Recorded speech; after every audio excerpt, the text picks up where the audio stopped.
Welcome to Continue Mission Radio with Captain James McCormick. By veterans, for veterans. Guest hosts tonight are author Greg Meekin and Miss Val, our military radio gal. Continue Mission starts now. You got me headed to the left, headed to the right, headed back and forth, but baby, it's alright.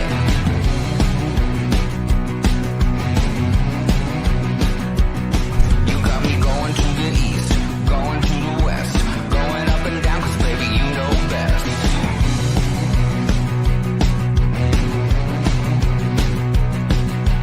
All day, all night, running around, I'm never gonna stop because you never settle down.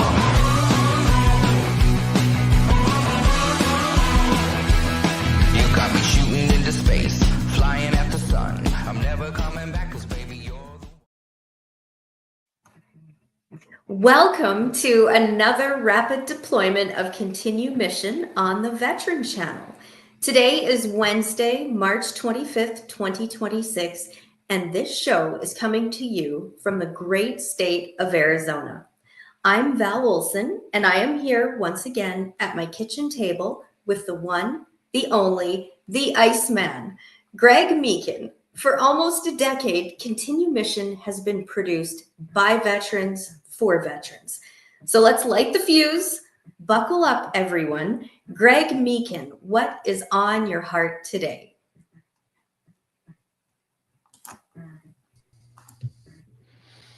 Miss Val Olson, Miss Val, our military radio gal.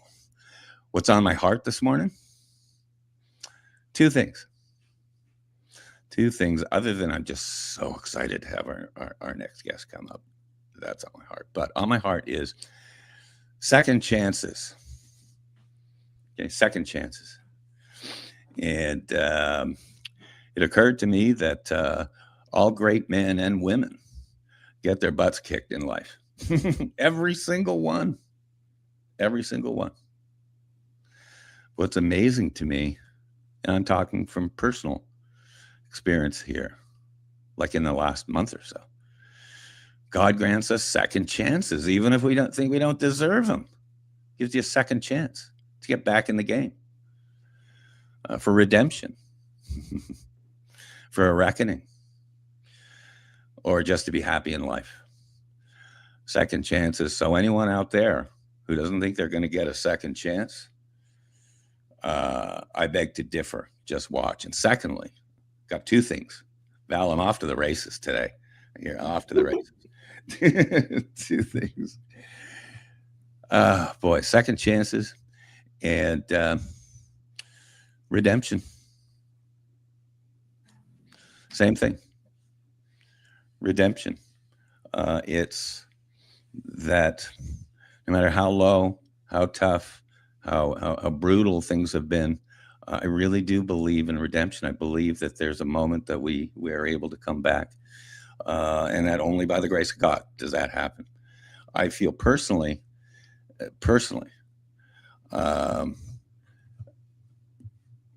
thankful of God for the second chances thing, because as you well know, boy, here we go, live radio again, Val. You got me going. 6 years ago, I thought I was done. 5 years ago, I retired. The state of Washington put me out to pasture, finally, on disability, because I couldn't walk.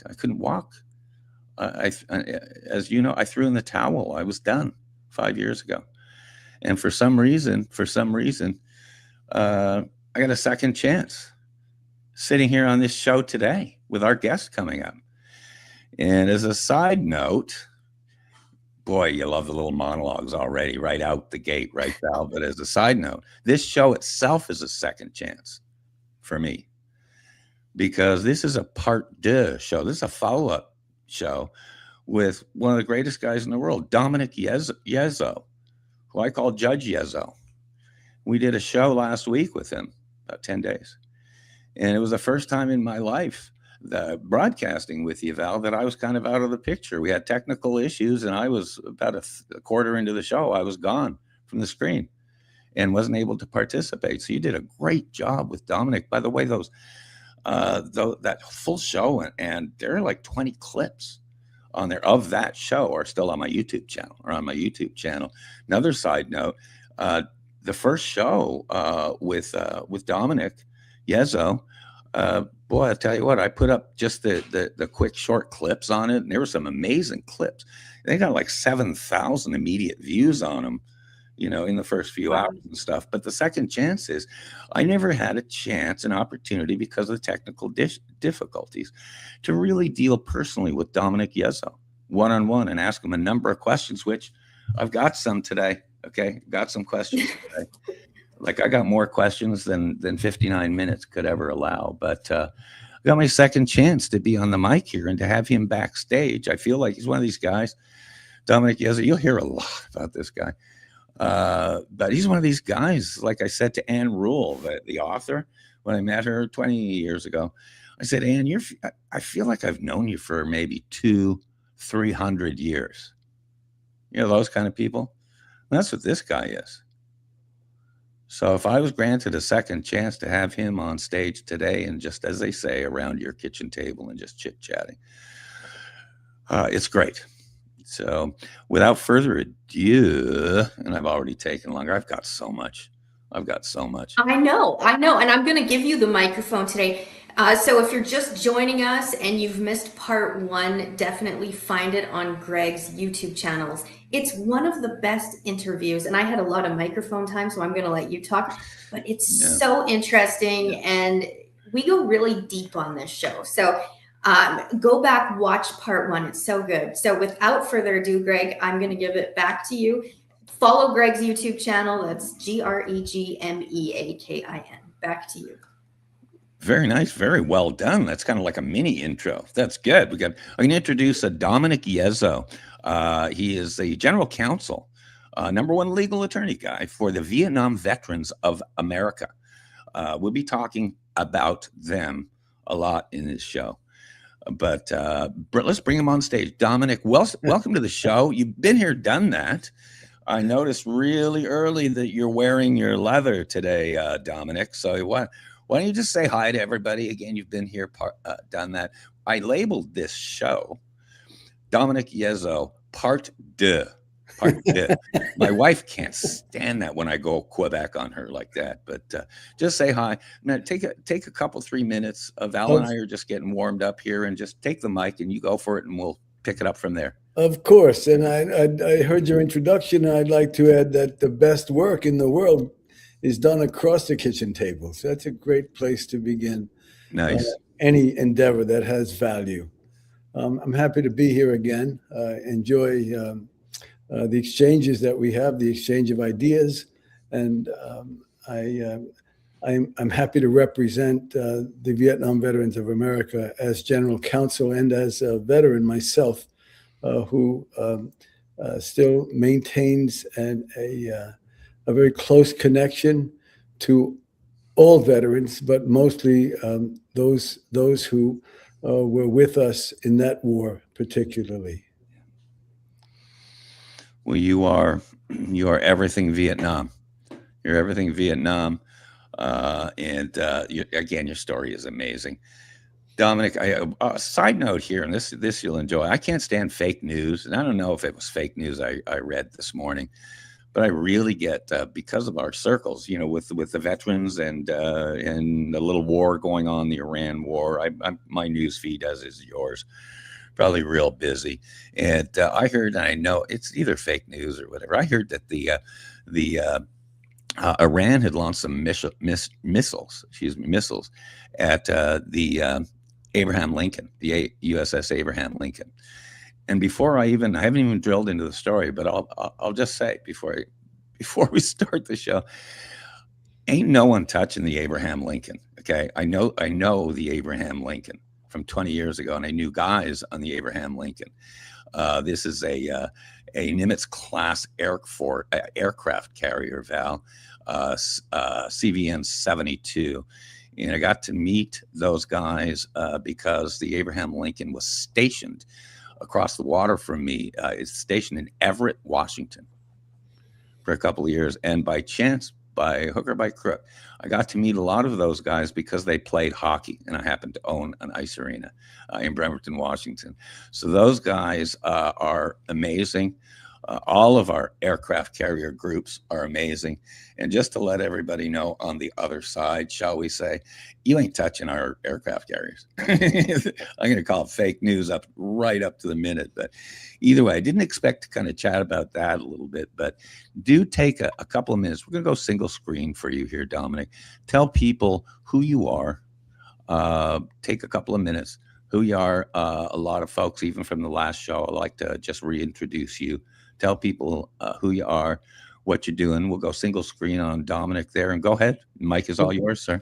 Greg, thank you so much. And Val as well. I appreciate the time and attention that you take for me and for all veterans. This is a veteran show. It's unique, and its power and what it can do has reaches that are global. I want to respond a little bit to the shots fired at the ship, the Lincoln. I'd like to remind everyone who is not combat savvy that even the victor suffers loss. War is about the destruction of people and property, and although we have this enormous might and power, and we have a very, very keen and well orchestrated attack on Iran. Make no mistake that even in the face of that power, you can suffer loss and damage, and so we pray for those soldiers, sailors, Marines, and all others, even the Space Force people who are actively involved in this conflict, that they remain safe and return to us in good shape. So, but I'm General Counsel for the Vietnam Veterans of America, and I've said this before, and I say it regularly lately. We have the biggest footprint for obtaining legislative corrections for veterans and their families. We do more for veterans and their families than any other organization, to my mind, even though there are many, many good organizations and several small organizations that buffet around in Washington, D.C., but our legislative power and prowess is well known and well taken by both sides of Congress, both Congress and the House of Representatives and the senators. Both sides are respectful of what our mission is, and that is to get what we can, what is deserved, what is justified for veterans and their families. And our credo, once again, is that never again will one generation of veterans abandon another. And I mention that credo because it's the center of everything that we do. It's why we do it. It comes from our battlefield cry. It comes from our battlefield connections, one soldier to another.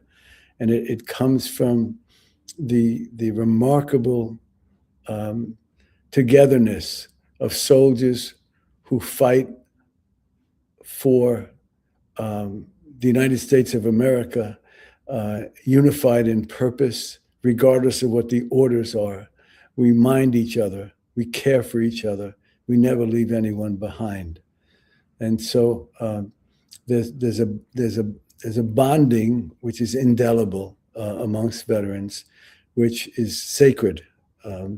And the Vietnam Veterans of America, as everyone knows, came home to a nation in turmoil, different from the turmoil at the current moment, but turmoil about the war was a big play in the late 60s and early 70s when I was in Vietnam. I was in Vietnam in 1968 and 69. But we came home to a nation that didn't know how to handle us, including the veterans from World War II and prior conflicts in Korea, who perhaps didn't know how to welcome us back. And the nation didn't know how to welcome us back. So we came home and took our uniforms off as soon as possible, so that we weren't identified so much as now. When soldiers return, he and she can wear the uniform in pride, in honor, and in favor. And a large part of that is from what we have done. We've legislated powerfully to get respect. We gave ourselves our own respect, our own dignity. We honored ourselves because the nation didn't know how to do it. So my work continues. I'm as powerful as ever because of my direction and my credentials, which allow me to function in strength, in will, and result-oriented.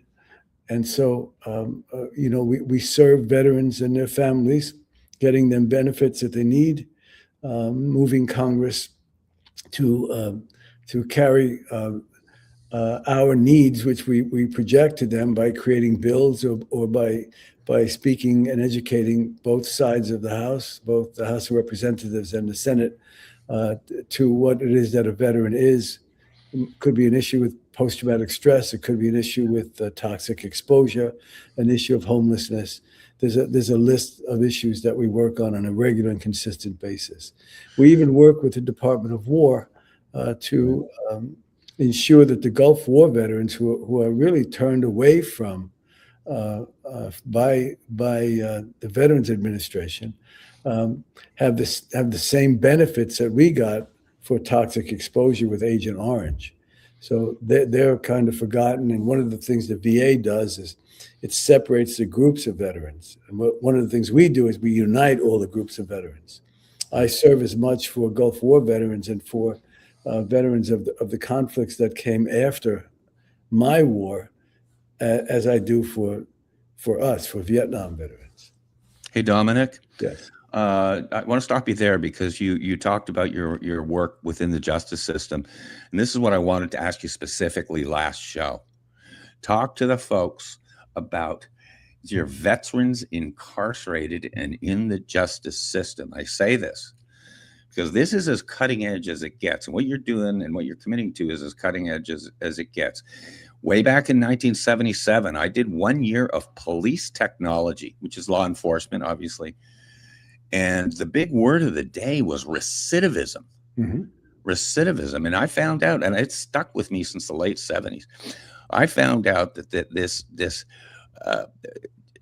point where kids get arrested, in this case, Vietnam vets, they get arrested or before they get arrested or put into the system. If somehow someone connects with this kid before he gets into the system, or at least gives him an opportunity out, right out of the gate, they're given almost just kind of a slap on the hand. And I learned that they learn a lesson, and 85% of the time they don't go back into the system. Recidivism. Talk about that, because the minute I had heard about your incarceration program, and it's an 18-month deferment, right? Talk about that specifically. It's really one of those questions I wanted to get to last show. So go ahead, Dominic. Thank you very much, Greg, and Val as well. Well, I need to start at the beginning, and I need to speak to what war is. And for many of us, war becomes a moral issue. War is about the destruction of people and property, and the things that we do that are good military operations. It could be a good military kill. It could be a good military result. Could trouble those of us who think that life has a sacred base, and it's not. I'm passionate about my country. I'm exacting about being proud of America and what it stands for, what it means, and the willingness that young men and women have to protect that. We are really the greatest, most beautiful government on earth, I think. Complex, of course, but we have a lot to be proud of, and I'm happy to defend it. I always was, and I don't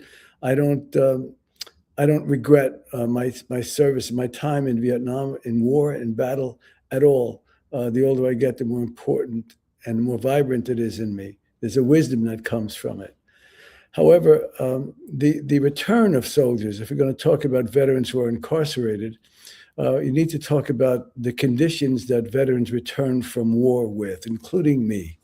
And those conditions are known as post-traumatic stress and traumatic brain injury. So we have to begin at the beginning. And many soldiers who return back to civilian life have this confused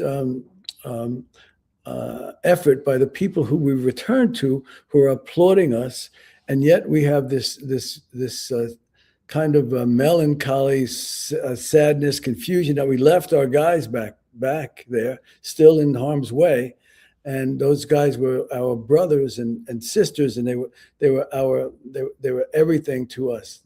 We protected each other. So you have that confusion about leaving them. And the rest of it is that there's a moral impact on those of us who come back and have witnessed death and destruction of property and been part of it. And that becomes a moral question that the government doesn't address. It can't, of course. You can't think about an army with the same kinds of moral dignity that I have faith in. You can't. It doesn't work.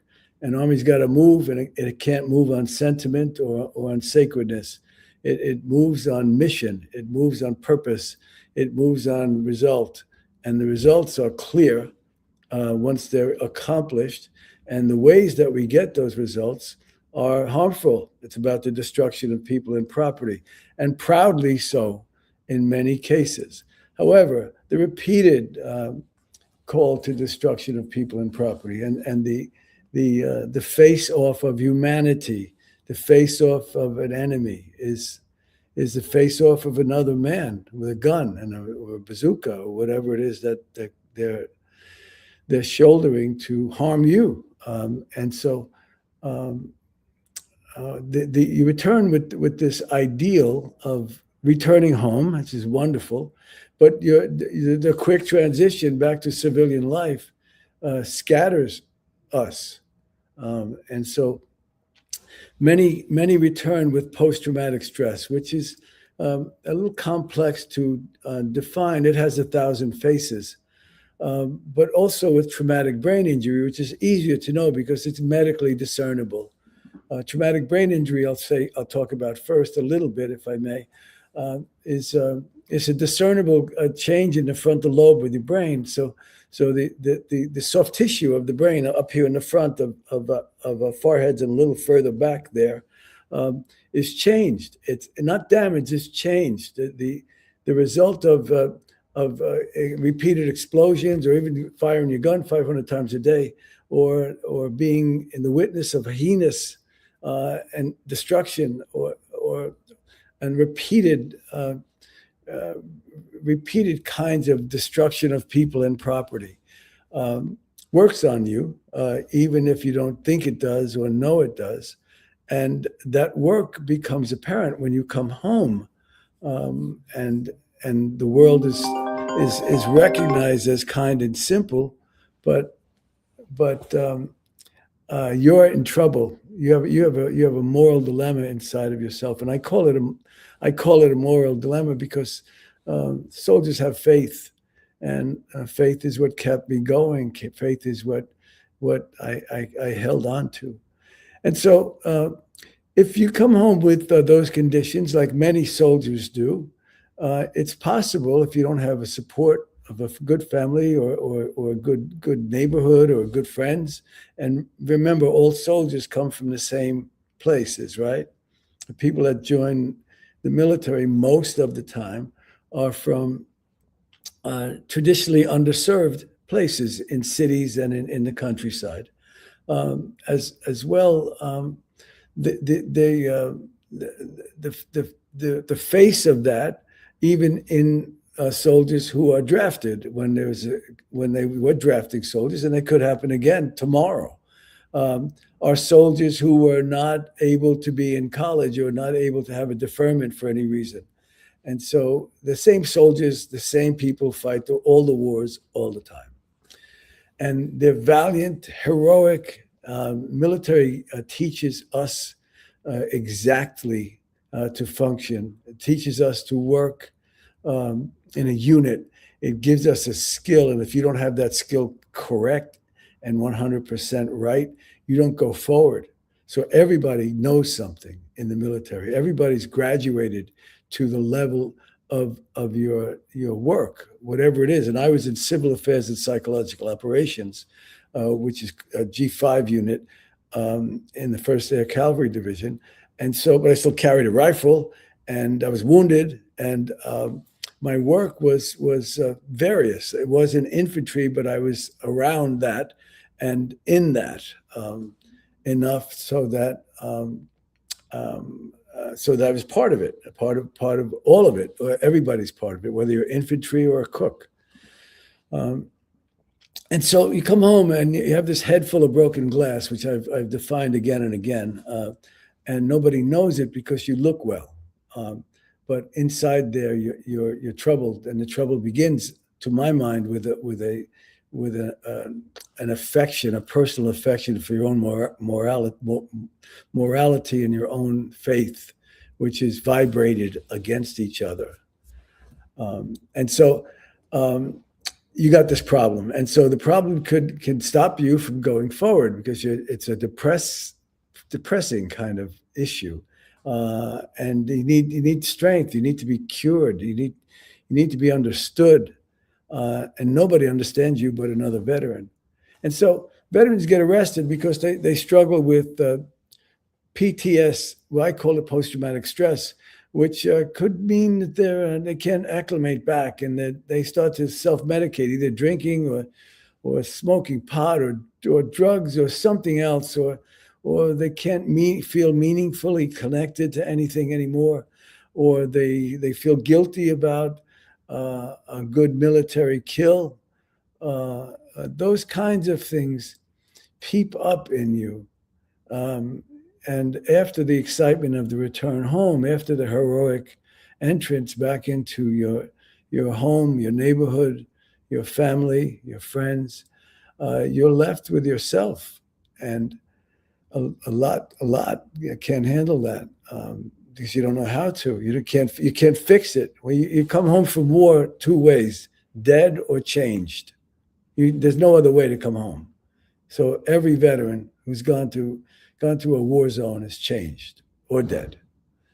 And so those things cause some who have post-traumatic stress and traumatic brain injury who don't have a family like I did, a big supportive family, who guided me and helped me and ensured me and told me to get to work, wash your face, comb your hair, go to work, was my mother said. I repeat that everywhere I go so people understand.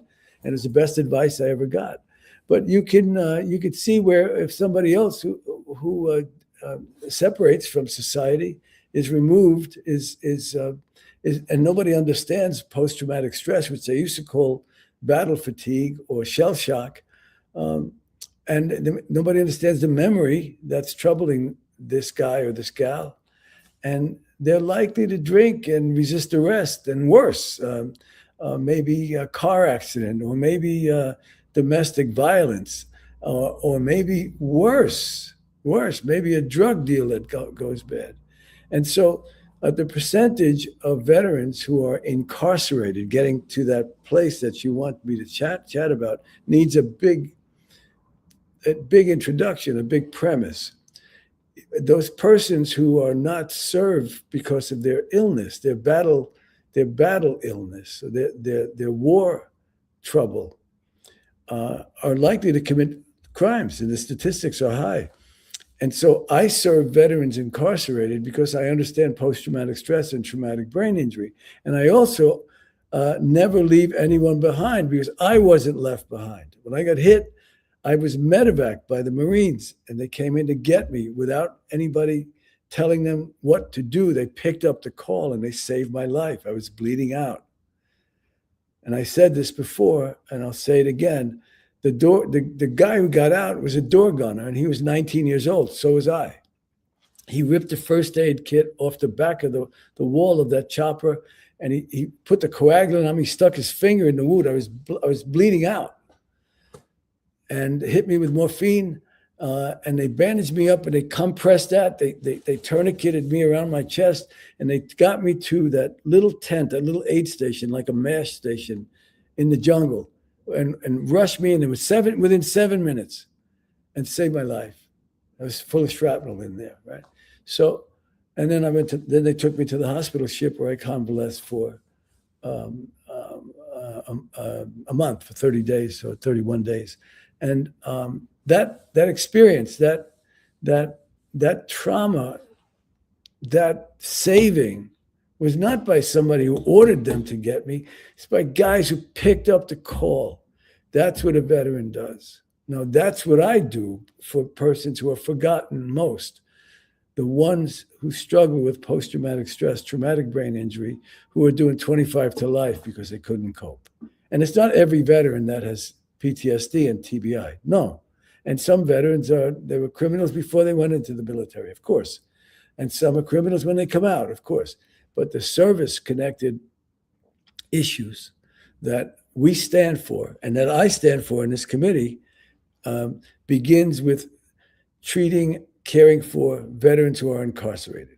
Now, the way to handle that is we developed a program starting with veteran treatment courts, where if we get word that somebody's arrested, and at the point of arrest, if they acknowledge that they're a veteran, some veterans do not do that, but if they acknowledge they're veterans, we get on that case, and we go to the court, and we established a veteran treatment court, which is a judge that only hears cases one day a week, half day a week, in the Supreme Court or whatever, that's in New York or wherever it is, in any other state, and however it's called in any other state.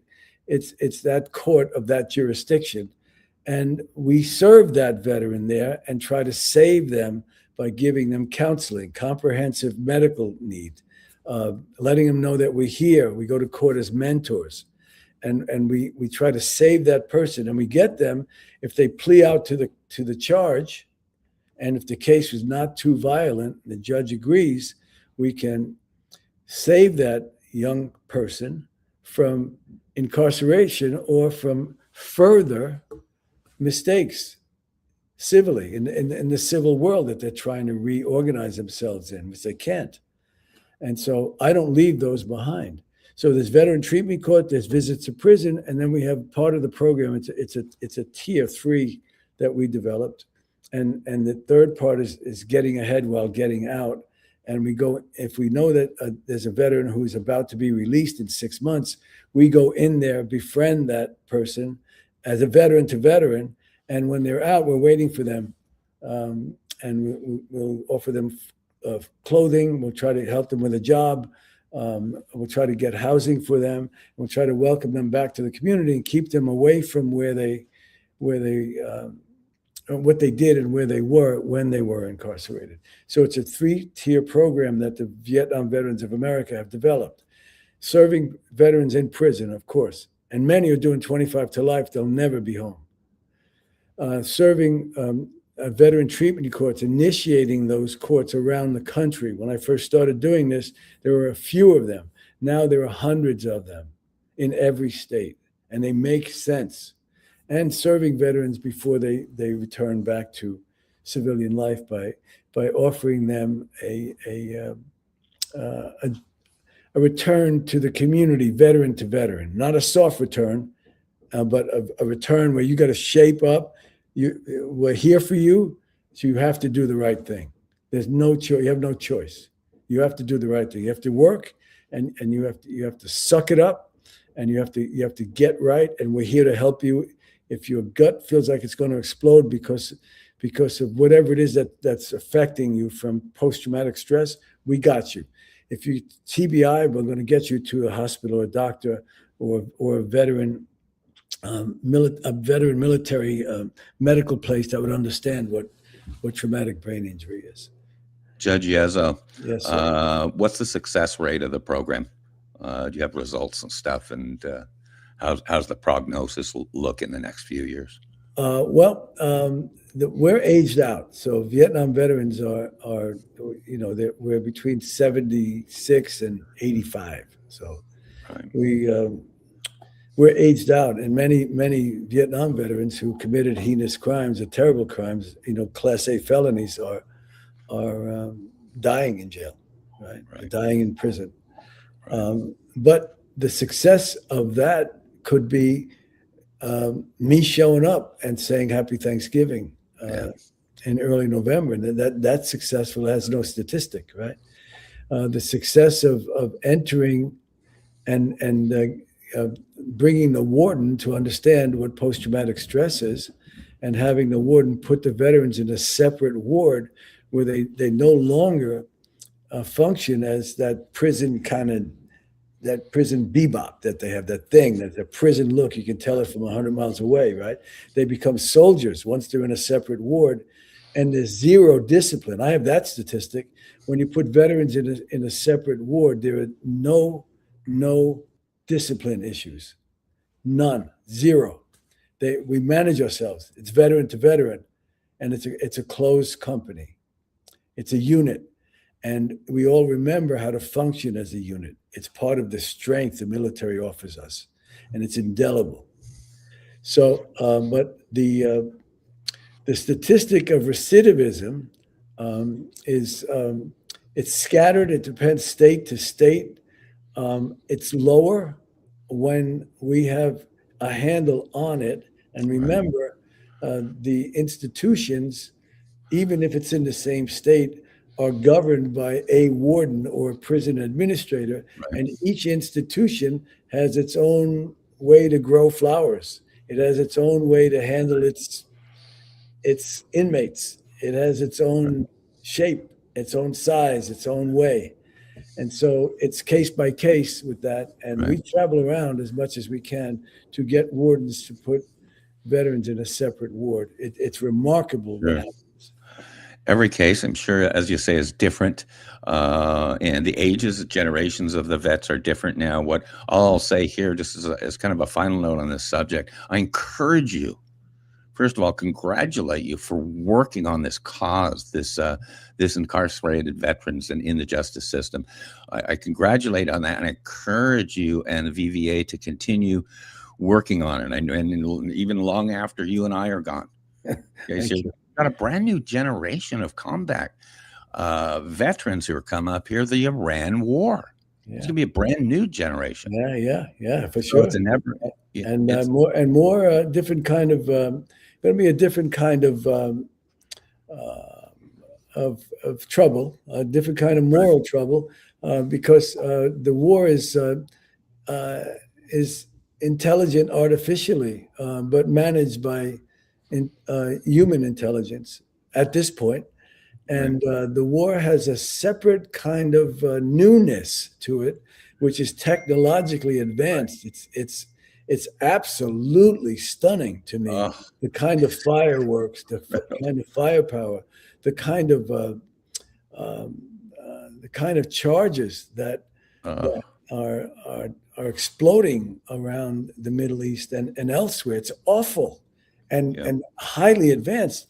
They can put a 122 millimeter rocket right through the garage door window. No, you just see this black cloud. You don't know what goes on inside the garage. It's awful. Anybody who's been to war knows that. It's unspeakable. But the issue of these returners, they're going to have the same issues. War is war. It doesn't matter whether you get hit in the head with a rock from a giant slingshot fighting the Romans if you're a Carthaginian, or you get shot or hit with hand grenade like I did, or you get your arm and leg blown off like these Right. Gulf War and further veterans have, or you suffer the exposure of the kind of damage that you do by firing 1,000 rockets in a Oh weekend. yeah. Oh yeah. And seeing and knowing that hit a munitions plant, but knowing that people were in that plant, Right. that, or hitting a truck that's driving across a road that's carrying munitions. They're all legal targets. It's all Yeah. military target, and it's exacting. There's hardly any waste anymore. So the civilian population, all wars are fought where people live. Remember that. And the Iranians were smart enough to put a lot of what they have beside residential areas. So, Of course. to avoid being hit, but our targeting and specificity with this technological advancement is pinpoint accurate. It's incredible. It's incredible. My father-in-law, Deb's dad, was a pilot, USA Air Force pilot, B-52, full bird colonel. But he used to say they'd pull the trigger unloading those bombs, and that really bothered them because they knew what they were going to do when they hit. But before I forget, I just want to give you a quick question for your take on it. I tend to be very forgetful, so I get stuff off my list. I always joke. I can remember 60 years ago, but I can't remember how I started a sentence. But something occurred to me watching because it sounds cliche, but I watch war closely, as do most people. But this Iran thing. As you say, I cannot believe the technology. I cannot believe the thousands of sorties and missions and stuff. It's just unbelievable. Side note, I had a theory watching, because so much footage is available now with cell phones. And I want your take on this. For generations, we've been talking about the equality of women. Okay? There's been a lot of talk about it. And a theory came to me watching this Iran war is that I believe there is a profession that men and women are absolutely equal. And maybe in some cases, women better than men. It's totally a theory, but I'm going to ask Captain McCormick about it. And that's being pilots. We saw a downed fighter jet, video-wise, a couple weeks ago from Iran. It was this gal who was the pilot. I think she was F-15 or something pilot. She got shot down, and she got greeted by some of the locals wonderfully. But I was just so impressed with. She was shot down in a fighter jet. Totally had her act together, squared away, polite and professional with the locals. Still had her helmet on, And I'm saying right now, I'm really bullish on women in the military as far as pilots and logistical stuff. You might remember, I don't know if you saw the clip on it, but I posted a clip on the Veteran Channel, YouTube channel, which was autistic drone pilot gal. James had trained, female autistic drone pilot, and she was the best pilot James had ever had. So I want just your comment on that, on women's role, and is indeed being a pilot, these positions, are they equal in your eyes? Of course. So here's the way I think about that. Is one of the things the military is great at is just finding who you are and what you can do. There you go. So they put you in the right place by knowing you and what your capabilities are most of the time. And so keeping that military fold out of the personnel, which is what they train and how they train them, and they prepare them for specific duties that are part of the whole, right? So to my mind, woman or man, they need to be suited for this job. Right. And men are different, women are different. And women amongst themselves are different, and men amongst themselves are different. And women amongst men are different, and men again amongst women are different.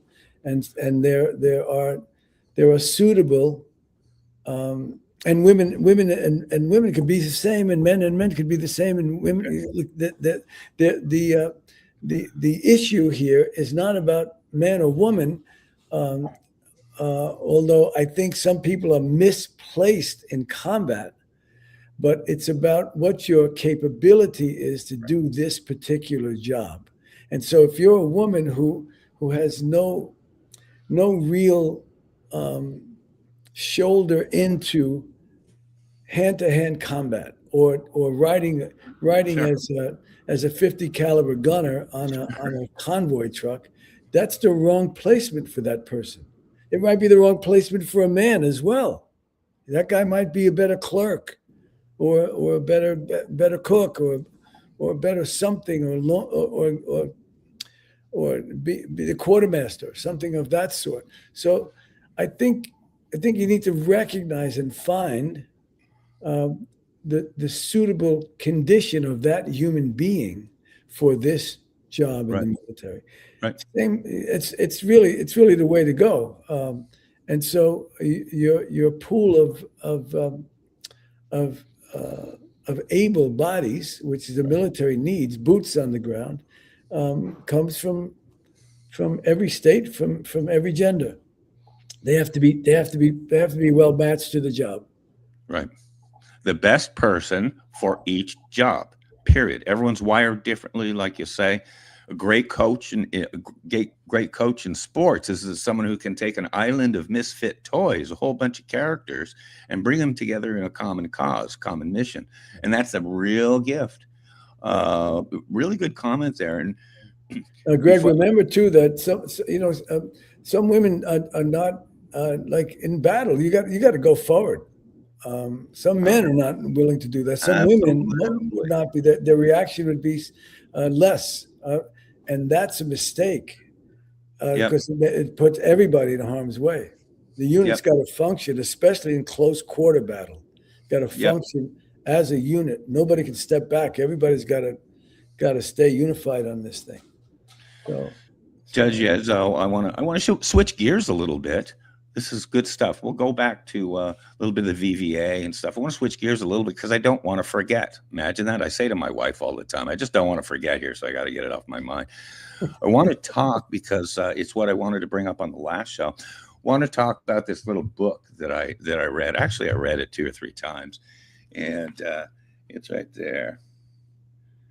And Val, you could even pull it up on the screen there. A GI veteran, a GI's Vietnam Diary, A Journey Through Myself by Dominick Yezzo.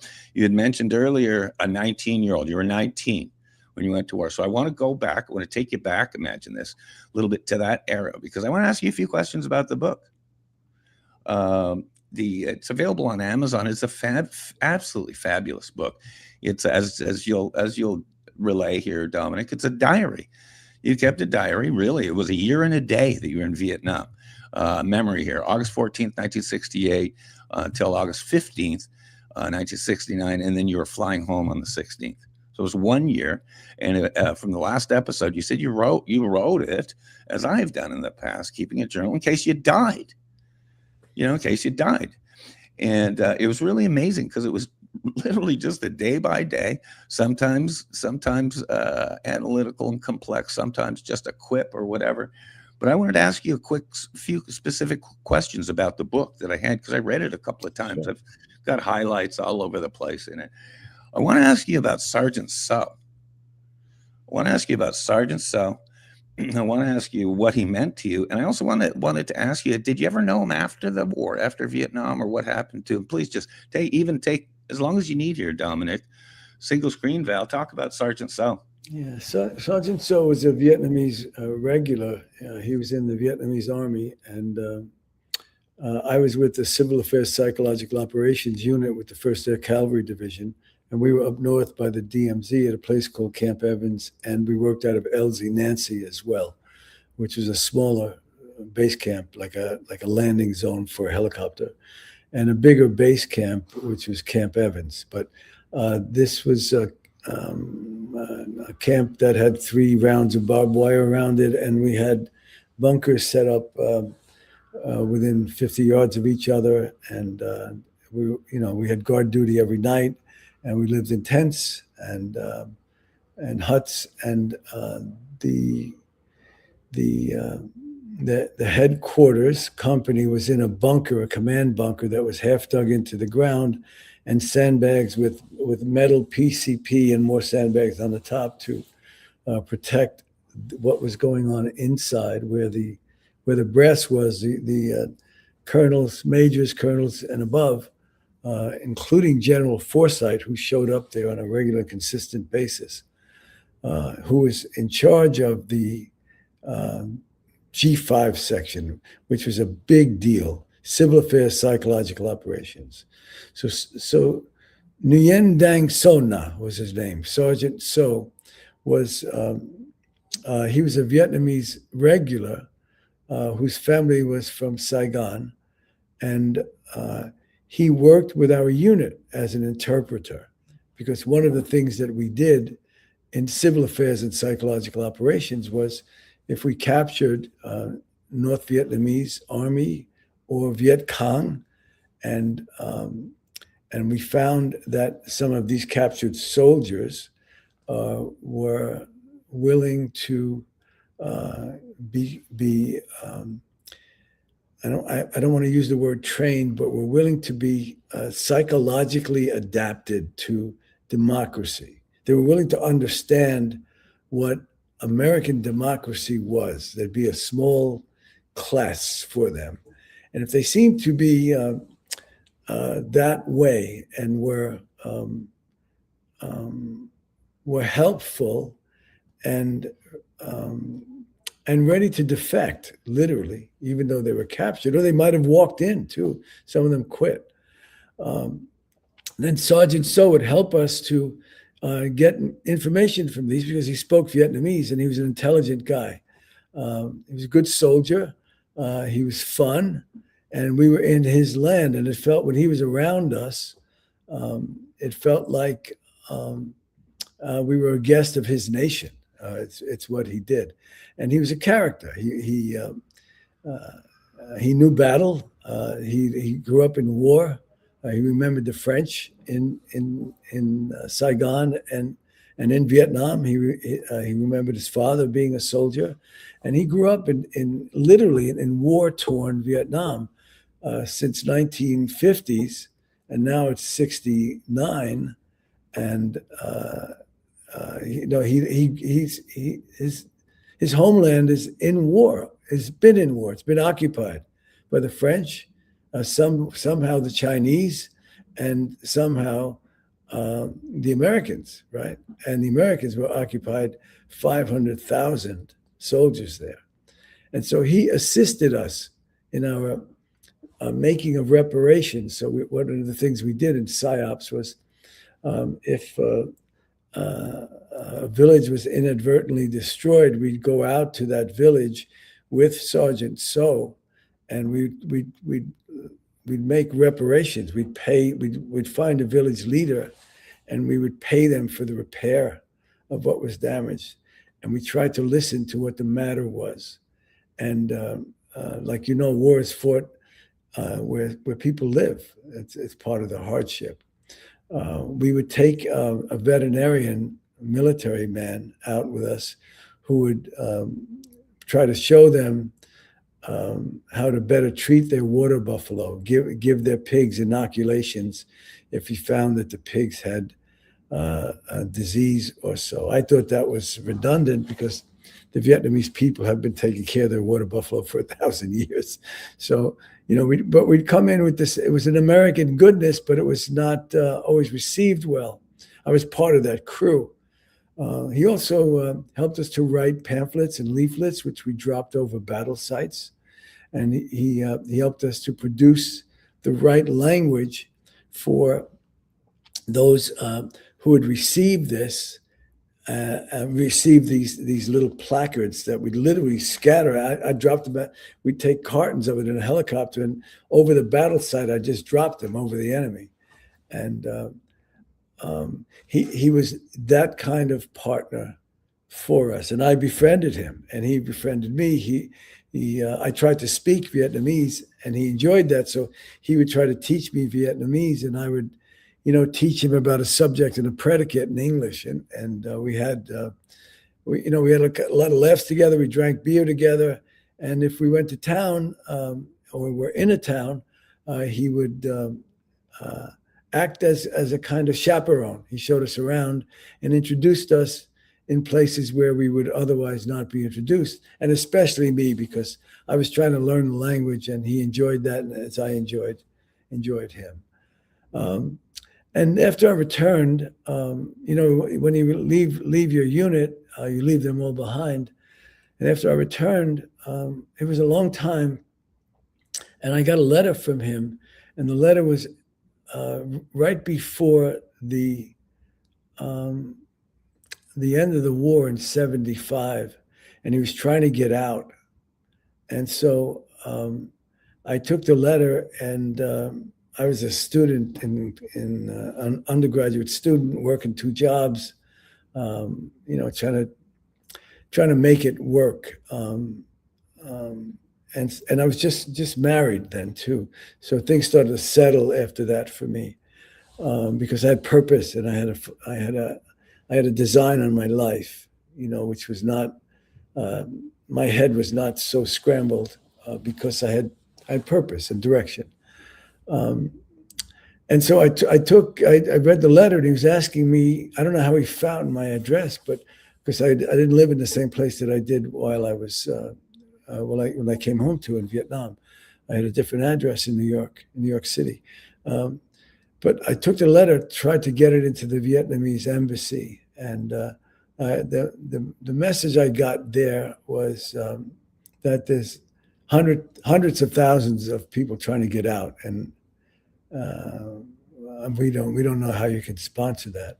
And right now, it hurts to talk about this, because I didn't have the same power or enjoy the same wisdom that I do now. I would have insisted then and found a way, but I was not yet savvy about the way things worked. I was 27, 28 years old. Just had a bachelor's degree, and I was studying to get a master's degree at the City University of New York, and that's before I took a law degree subsequent to that. But I feel guilty that I didn't put enough effort into getting him home, and I never heard from him again. You don't know if he's alive? I don't. Well, he'd be like in his 80s, 70s, 80s now. Yeah, no, right? 80s. He was older than we were. He was maybe 30. We were 19. So he'd be older than that. Yeah, but a wonderful person. He introduced me to. I was interested in Vietnam, and that's why he clamped on to me, because I was trying to get it right. Right. I asked him about his family, and I asked him about his grandparents. Right. And I wanted to know why this fish sauce was so popular there, because it tasted so terrible. And we would giggle and have a beer and laugh about stuff like that. And he, they were smaller than us. All the Vietnamese people were smaller than us. Sure. And he was like a 100 push-up guy. Like he'd do like 100 pushes, a piece of wire that weighed about 120 pounds. Right? Oh yeah. And no, he's our guy. He was our guy. He was on the choppers with us. He was really, and he was a class act. He was educated. Sure. His family was educated. So, in the book, it really seemed like there was a deep spiritual, soulful connection you 100%. Had with him from the beginning. 100%. I have a question. And again, anything like this, we're going back to 1968, 69 here. You were 19. This book, I'm telling you what, I just got to talk for a quick minute here. Because I've read the book 2-3 times. The book really took me back. I'm younger than the Vietnam generation guys. I'm 67 now, but it took me back to all of the things that I remembered as a kid, starting around 9 years old, 10 years old, etc. And it's weird because it was just basically a 1 year diary, but you took the reader through so many things. I've even made a few notes here. You saw the Bob Hope show. It was through Apollo 7 the first time Apollo's launched, all the way to Apollo 11, their moon landing, all in that time, July 20th, 69. You took us through that. there's so much that we were talking about the Robert F. Kennedy assassination, which was just before you took us back. And as a side note, I felt, and you'll relate it, I felt through the whole book that bombs are raining down on my head every night, every day. I continued to hear the fear. Obviously, you shared it really openly. But this true fear for the first time in your life at 19 years old, knowing that you're going to die any second. Take us back. Just go ahead, take us back to that. And anything you feel uncomfortable sharing, but I'm just going out of your book of how it kind of moved me. It's harder than carrying a gun and being in a firefight in a sense, because you don't know where they're coming from. And we were hit 3, 4, 5 times a week, and sometimes all night. And we got hit. We were in a base camp, it's like wide open. And we had helicopters landing in and out. We were a unit. We were a headquarters company in a unit that was the unit that was designed for the warfare in Vietnam. The 1st Air Cavalry Division. So we were the cav from like the Civil War, but with helicopters, right? We traveled on a new kind of horseback, right? And we got there in a hurry and left, hopefully in a hurry if we could. But the gunfire was a little bit more controllable than the mortars and rockets, and you don't know where it's coming from or how it could hit you, or where, and it's real because every time they lob those things in, right? That somebody gets killed or maimed badly, and there's all that hustle to save us, all that, and then the automatic fire on the perimeter, and then choppers go up. We had patrols out at night, and we would try to move the patrol if we thought it was coming from the south. There'd be a LRP unit along a reconnaissance unit, or there'd be like a unit out there waiting to see if they were coming. It'd be like a half a mile out of the base in the dark in the jungle, waiting to see if they could spot anything or see anything. And sometimes they did before the Vietnamese were able to set up their rockets and mortars. The mortars were accurate. The rockets were wild. So the mortars, once you get savvy about being in the war, and you get, after I got hit, and I came back to my unit, I was a good soldier. I understood this was for keeps. And this is about life and death. And I was a good soldier to my friends. I was a good soldier to the unit. I was a good soldier. So the mortars, you can, when you hear the first and the second one, the first one lands, and then when the second one lands, you know if you're in danger, in your harm's way, because they walk those in. They click it up, put another boom, boom, boom, and if it's 25 yards to your right or left or above or behind you or before you, you see the way they're walking through, and you know that nothing's going to fall on you. But the rockets were wild. They were wild. Couldn't predict them, and they would even the way they came in, the noise that they made, and they were like wild. They were wildly anywhere, all over. They would hit a place, and it would be a designated spot, not an accurate spot, but it's a designated area, and they came flying in, and they were powerful. And blew us up. And, you scramble into the bunker, and then, you start making these theories about, well, if it's my time, it's going to be my time. And all the GIs talk about, one guy believes this, another guy believes that. Some people say, if I get hit, I get hit. Other people say, we can't stand this anymore. And so I always thought life is a sacred base, and how terrible to be wounded badly or killed by an errant rocket. What does it mean? Like those kinds of things face you. And then my fear was enormous. I was afraid. You live it, you eat it. You got to eat your fear. And it's real fear. It's a life and death fear. Like the war is about life and death. So the chief tension in war is life and death. And we don't know that in America unless you're in a very bad neighborhood where the chief tension is life and death. Could be, right? People have a code there that they know how to abide by or respect. But in war, the chief tension is life and death. That's it. That's what this is about. And at that level, many things happen. One is you bond with your unit. You accomplish your training to the T, and you walk around with that anxiety. If you like me, I think life has a sacred base, and I would, I can stand the death of it. What does it mean if these 4 guys died tonight? That didn't change much in the overall of it. The dead, and I knew them. What does it mean if we, when we hurt them, and 50 of them were killed?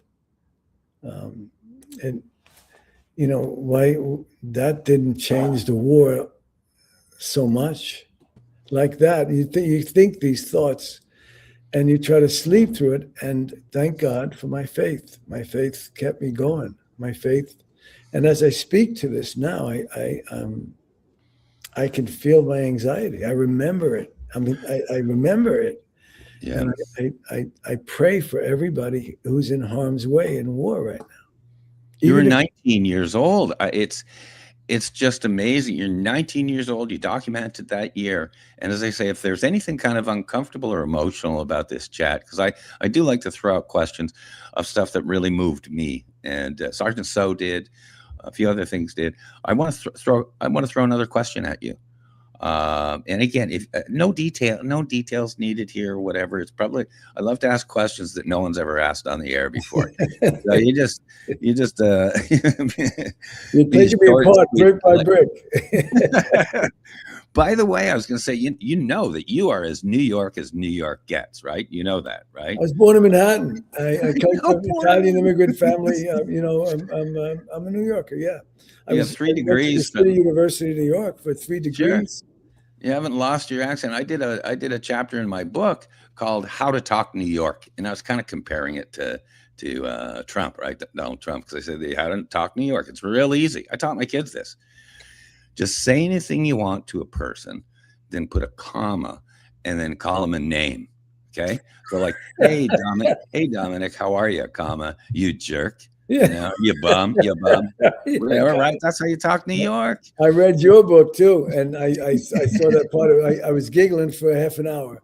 Did you? Everybody said about that book, no matter what, because it's controversial. It's really dealing with 2 sides of very opposed, of a very big opposed aisle. But one thing that was common throughout it, everyone said they learned something or got a point of view that they didn't have before. Because I juggle Canada versus the United States. No one in Canada knows anything about the U.S. and no Americans know anything about Canada, even if they think they do. But either way, I use it. But I wanted to ask you a question about your book before I forget. You had said in the last show, by the way, the last show was phenomenal. I posted a number of clips on YouTube and stuff, and it's weird. The first batch of clips that went up of Dominick Yezzo, we got like 7,000 views. I mean, without even sharing it. So it was really cool, very powerful. I have a feeling there's going to be duplicate numbers on this show, but I wanted to ask you a question, and it's a controversial question, or at least something you don't have to give as many details as you feel like. But you had said in the first show that what saved you was the women in the country. Yes. We can start with the Rosie the Riveters. By the way, I knew one, not knew one, but lived in the same town as one. There were 2, by the way, but our moms, the gals, the wives, girlfriends, etc. And I want to ask you a question, and this is I'm going to throw out 4 names, okay, just 4 names, and you detail as much or little as you want, but just what women meant to us. Get this: Julie, Jennifer, Tien, even Hoa. Chat, if you would, just a little bit about that. Wow. The women healed us when we came home. We faced a nation in turmoil, and when I came home, the war was at its height. I left in August of 1969, and I got home to my mother's kitchen on the day, August 17th, the day that Woodstock was on, and there were 500,000 music-loving people in a field in upstate New York. It was like a concert that's historic, and there were 500,000 soldiers in Vietnam. The dichotomy was unintended, but it's real. It's ironic almost. And so when I got home, everybody was there waiting for me. My family, my cousins, my brothers, of course, my friends. And my mother was most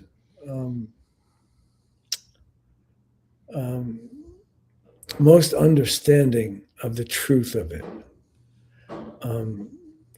And she began to heal me immediately.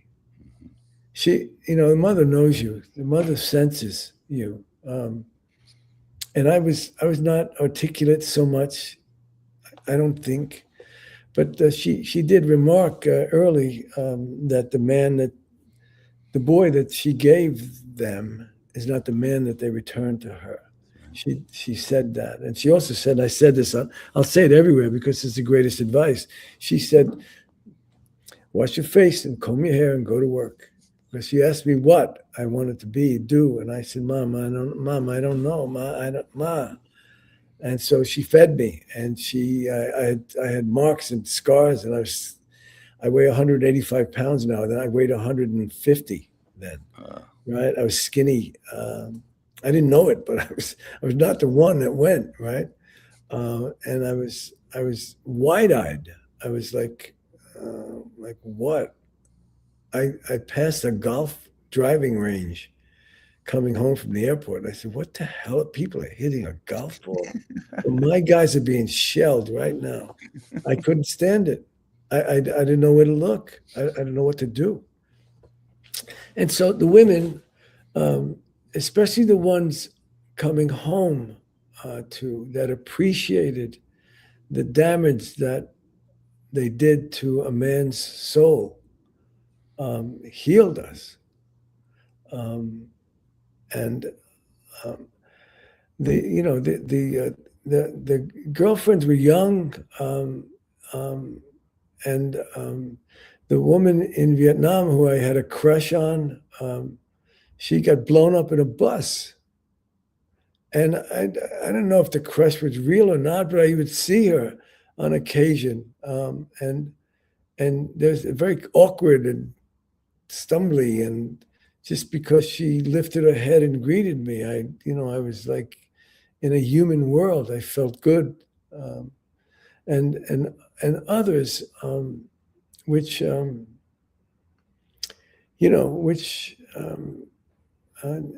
change us, heal us, and brighten us, give us the reason to shape up in a different way, to civilize ourselves, to understand that love isn't only saving somebody in combat. To remember that, because like war is a total immersion, and when you return to civilian life, the choices are infinite. People don't understand that. You can do whatever you want. It's what you could do. You could be anything. You could go anywhere. And America is full of possibilities. And in New York, everything is possible. I'm sure of that. I have 3 degrees. I come from a working class family, and I accepted into law school. I was appointed a judge, administrative law judge, and I functioned as an attorney and as a professor. The good fortune of that is American. Couldn't do that in Italy. And it's more reserved and sought out. And so in New York, in America, it's possible. If you got the will, you can go. You can do it. You got it. It's going to happen there. And so the women didn't understand us, but they healed us, and the mothers understood us, and really cured us. And I honor my mother, Josephine, who struggled when they got the telegram that I was wounded. I mean, imagine that. There was no cell phones, no communication. She got a telegram. Your son is wounded, been medevac, and is convalescing on the hospital ship USS Repose that's somewhere in the Gulf of Tonkin. What the hell? I wrote her a letter, right? I wrote a letter every day when I was on the ship, and the letters came scattered to her, but they'd come 4 at a time when she wouldn't get one for 2 weeks, depending on how it got out of Vietnam, right? And we didn't even have to put a stamp on it. All we have to do is United States military, and give it to her, and the helicopter pick all the mail up from the base, and take it to the Da Nang or wherever, I don't know, wherever the postal service was. I forget the name of it. There's a military postal service. And then the mail would come, and you'd get 5 letters at once and nothing for a month, and like that, because of where we were. But it's that care of the broken heart, which needs to be mended, that women who love you understand. And not all women that you're attracted to love you, but not in the same way, But my mother is the example. She loved me, right? She loves her children. And here I come home. I came home. And the house was bright and ready, and she had been preparing for a week. And everyone was there. And she had her son, 5 of us. She had her 5 children in the same house. It was good. Yeah. I cannot imagine what mothers went through. And fathers. Through the centuries Yeah. of kids either coming home like you in the celebration or sadly not. I have one more quick question for you that I wanted to get off my heart, and then I'm going to actually, after your answer, I'm going to turn it over to Val. She has just been facilitating behind the scenes, but she is a true Miss Val, our military gal, and I'm going to have her ask you a question or give you some. Greg, you're lucky to have her. She's a professional. I'll tell you what, we're like Val Olsen and I are like nitro and glycerin. We're 2 different generations. She's going to be 45 on April Fool's Day, though, by the way, this April 1st. But we are, like I say, nitro and glycerin. But very seriously, we epitomize what my goal in life is, and in having multi-generations, like we talked about, teams, multi-generations, multi-personalities, et cetera, working together. And I just want to tell you, I've been on a lot of teams before, but Val Olsen is like my favorite team member of all time. And I won't be surprised if you see actually a show out there with her and me as hosts. Yeah. Before you go, though, I want to recommend your book to this audience again. Sure. Oh, cool. Take a look at that. Go for it. What it does is uniquely Greg Meekin. It is like you jump right into the story, and there are 100 stories in there, and the human folly and seriousness side by side gives this the credibility of something that everybody should pay attention to. Even the way you design the cover there, it's going to take, you can stare at that for a couple of hours and still, maybe I should call him and ask him what that means. I want you to stay on this coo. I love it when you coo over me here, but that cover was designed by my artist son, Carson. Oh, great. So this is original. Well, father and son. Great. And the follow-up book, he's already got it written, is going, Why I Came to America and What I Think Now, Part 2. But continue on that. I love it when you coo over me here. Well, Dom. you know, you're a Canadian and you understand America. And I think now you're American. You live in Arizona, but and you like hockey. You're a hockey guy. Your life has been dedicated in many, many ways to the sport of hockey, which I'm going to get hit in the head for saying this, is probably truest in Canada. Not that we're doing a bad job here with the Rangers, get that, but it's truest there. And Don't get me started. Don't get me started. I'll just say to all the Americans out there, Montreal is the home base, the heart of hockey in the history of the world. That's all I'll say. And it is different from any other, quote, hockey city out there. So I'll just toss that out there. It's definitely in my soul.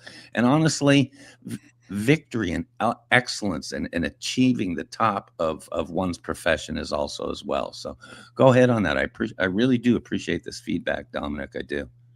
It's fun. No, the book is fun, and it's like having you sitting across from me. Okay, my usual question. Now that this is great, I'm gonna have to pay you about $5 for promoting me here. But I always ask people if there's one thing you took, one or two things you just took from the book. My World War II grandfather just said that. Always said that whatever book, whatever year of education you went through, how many people you meet, you always take one or two things with you. Of all the things in the book, is there anything that you take with you or something you'll remember or was just kind of special for you? Yeah, I want to make it abstract. Here's what I know. I learned this. The only things that change your life are the people you meet and the books you read. Now, with you, I've got both. And so what your energy and your professionalism at your craft and your attention to veterans, having formed this channel, which is growing, is remarkable. And because I'm a veteran and because I associate with veterans and I serve veterans, you're an icon. You're a hero. The book it starts just like you do. You drop us right in. There's no the water's cold. You jump in and then it warms up. And so what you do is you connect the human condition to both triumph, folly, and heartbreak, all at the same time. Well, I'm going to have to quote you on that in the future. I'm going to have to quote you on that in the future. And as you probably noticed too, I weaved in a lot of kind of deep secrets as well, where I talked about my past alcoholism very quietly, how I got over that, building an ice arena 25 years ago, by the way, 25 years. But I can't thank you enough on that, just for that feedback. And honestly, what makes me feel good just as a man is the kind of feedback has been very similar to that. One guy said to me, and he's total left-wing guy, call him, okay? Just call him left-wing guy, Democrat, whatever. I won't say anything controversial. But he said, the nice thing is he kept me laughing through the book. It just kept me laughing. Yeah. He says, no matter what, right? Yeah. So I do so appreciate that. I'm going to ask you one more question. And if you can, kind of be brief on this, maybe just take a couple of minutes, because I want to turn the mic exclusively back to Val Wolfson and have her ask you a question or give you your feedback. And that's this. PsyOps. Why you and why so quick? It's like they put you into PsyOps before your feet were even on the ground. Go ahead, take a couple of minutes, Dominic.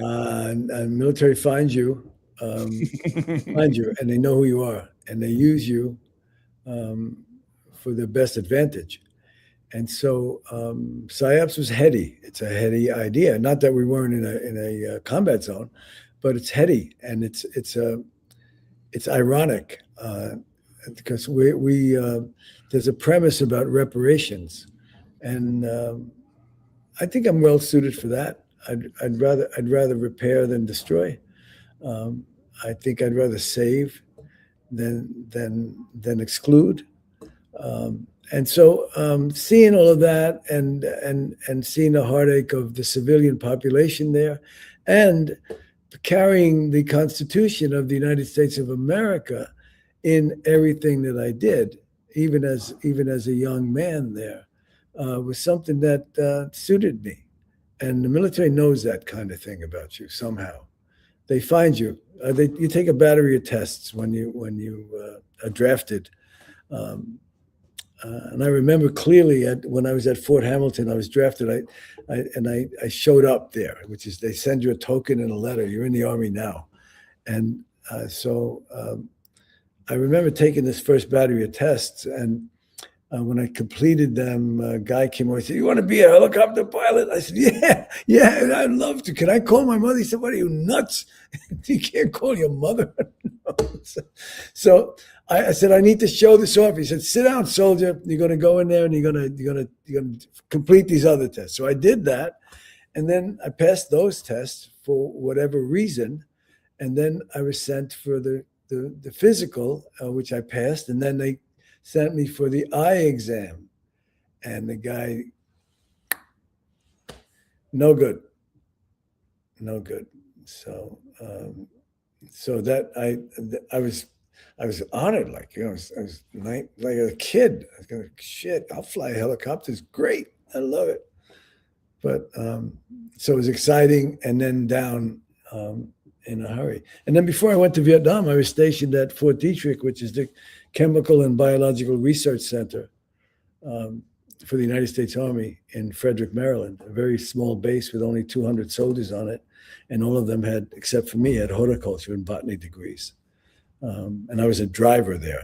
I drove generals and doctors and scientists from the Pentagon and other places to the base. I had a top secret military clearance. They came to my neighborhood. They knocked on neighbors' doors and asked about me, went to my high school, asked about my character, that sort of thing.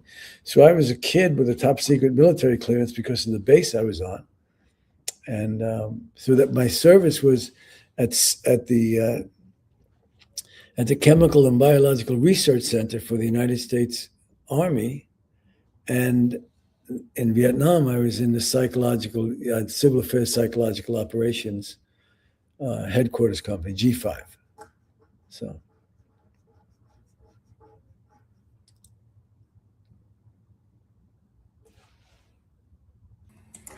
I guess it's my turn to ask some questions. Like Greg, I love the book. I'm not quite done it yet, but what really stuck with me is, how you describe the women in your life while you were going through this year. And I loved the granular details because I think that as women, we use our senses. We have the ability to go into places, and so we can understand pain and love and fear, I think, in a way that isn't always put on the forefront. Times have changed where feelings and it just gets pushed aside, but I really appreciated that about your book, especially that you went into the littlest of details to describe some of those connections. So what about some of the smells? Because I'm curious, I felt like there was different realities. You're at war, but you're thinking of at home. And what were some of the things that you like, did that transfer at all? Like home cooking or perfume? Did you remember the smells of back home at all? Of course I did. And let me just tell you, you said women have more sensual outlook. But in Italy, there's an expression, per tutti i sensi, which means for all your senses. And men use it more than women in my hometown. And the idea is that if you have all of your senses going at once, you're in heaven. What you can see, smell, hear, taste, and touch it's very Italian, But the sensuality, war is sensual. War is, people don't describe it this way, but it's sensual. You feel and smell. So I was so alive in my senses that I had another sixth sense. I was sure of it.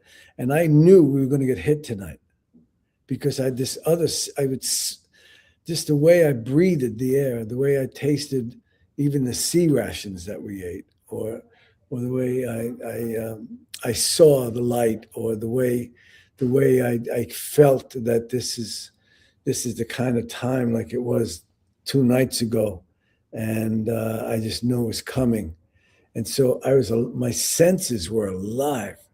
I mean, I was hyper vigilant. I still am. I mean, I was like, boom, my eyes were wide open because I was scared to death.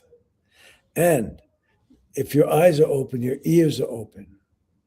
And if you taste an apple that they send from a Long Bin on a helicopter, and it's crisp, and it's, whoa, I never had, why didn't I appreciate that before? So, and if you hear music, it pops you.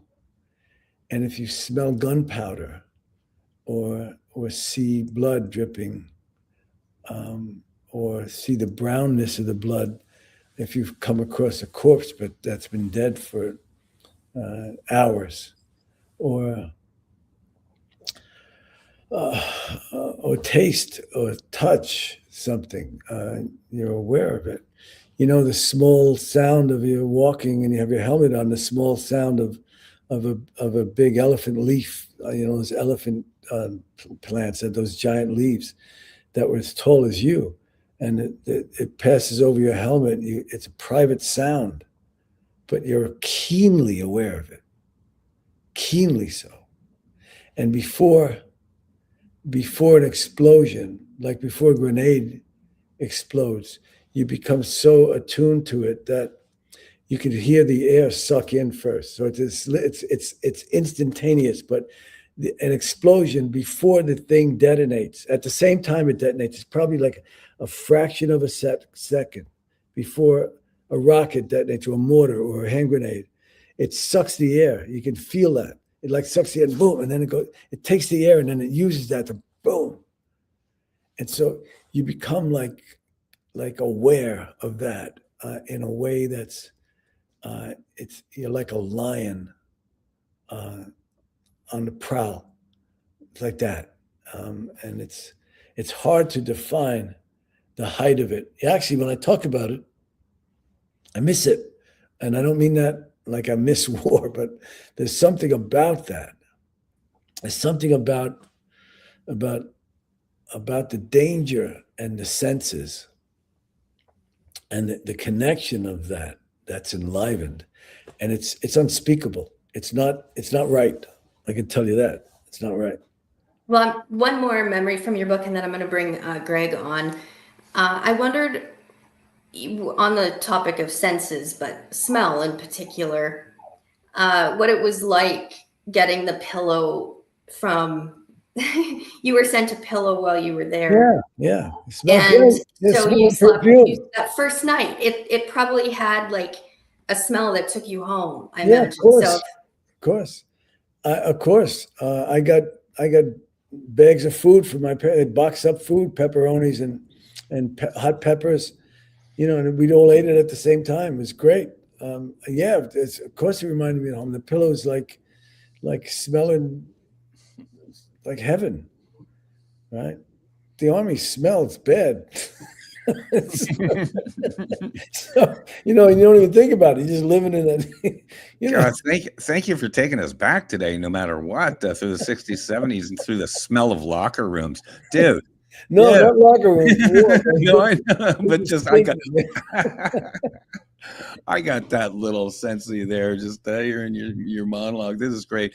I just want to take also, before I forget, and thanks, Val, those are great questions. Before I forget, I just want to let you know that, again, this was part 2, kind of a follow-up show to the first, and it's because I'm just going to say this as a side note. I really connected with you the first time I ever saw you on screen. We did a broadcast with the VVA luncheon guys. I just want to let you know I really connected with you, and I know Val even called me because she had connected with you in a very special way. And I bet you've been told this before in your life, but you indeed seem to me to be a deeply sensitive, empathic connector, and a person who literally walks the talk of love. Can you just comment on that? Because I really did, Dom. You're a special, special man, Dominick Yezzo. You got me in a place that's, this is. God bless you for the way you're opening me up here. But,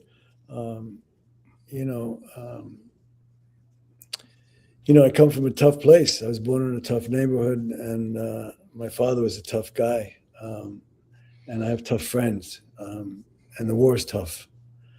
But I also have a sense about my faith, about the human condition, about the continuation of what's right, about humanity, and about service to that humanity.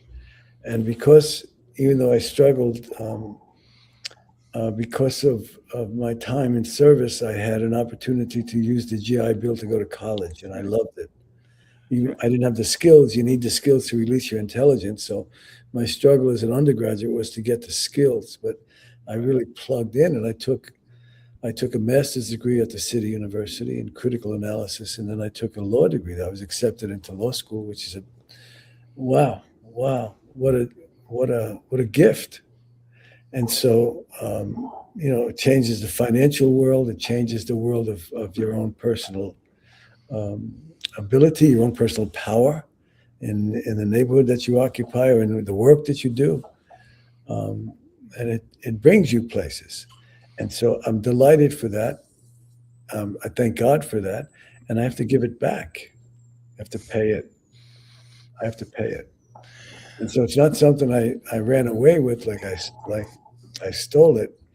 I'm a force to be reckoned with. Yes, and you are. What I mean by that is I'm not ashamed or afraid to show what a pillow smells like, but at the same time, get out of my way if I have something to do, and I mean that sincerely. Absolutely. Power Remember, is defined as the ability to act, and I've never been more able to act powerfully than I am now. you appear to be a meek person. The meek person, the meek will inherit the earth, but carry a big sword, a big old sword, but keep it sheath. That's Jordan Peterson, and I'm sure that's written somewhere else. Another fine Canadian. Oh, Toronto. You should have seen what this guy went through, because he was a professor at the university. I think U of T. They're awful. They're awful what they did to him. Oh, and dude, I worry about him. I think it was Wilfrid Laurier, and call it the swamp just swooped down on him because Canada was trying to pass the old gender law, making it mandatory, illegal to not use gender pronouns, whatever, that whole thing. But 2011, they tried to take him down hard. I struggled. And he came back. His philosophy is a philosophy for the moment, and his work will abound 500 years from now. Absolutely. Of all the things, one of my favorites that I share a lot, because I'm all about fatherhood. I didn't meet my father till I was 41 years old, but it's parents are really hard on themselves. All the mistakes. I always say I could have legal pads full of mistakes that I made in life. Speaking of second chances. But parents are really hard on themselves, and they think of so many ways they could have been better parents or made different decisions or whatever. And Jordan Peterson just makes everything clear. He said, listen, if your kids as adults, would call you by the phone or want to visit you and just hang out and talk to you, he says, you've been a damn special parent. You've been a great parent. Because that's what it is. I want to start. I don't even like starting to wind down a show when it's so good like this. This is really, really, really, really good. But I do want to. We've talked about that Jordan Peterson stuff. We could do an entire show just on how Jordan Peterson applies to our life. You should call him on your show.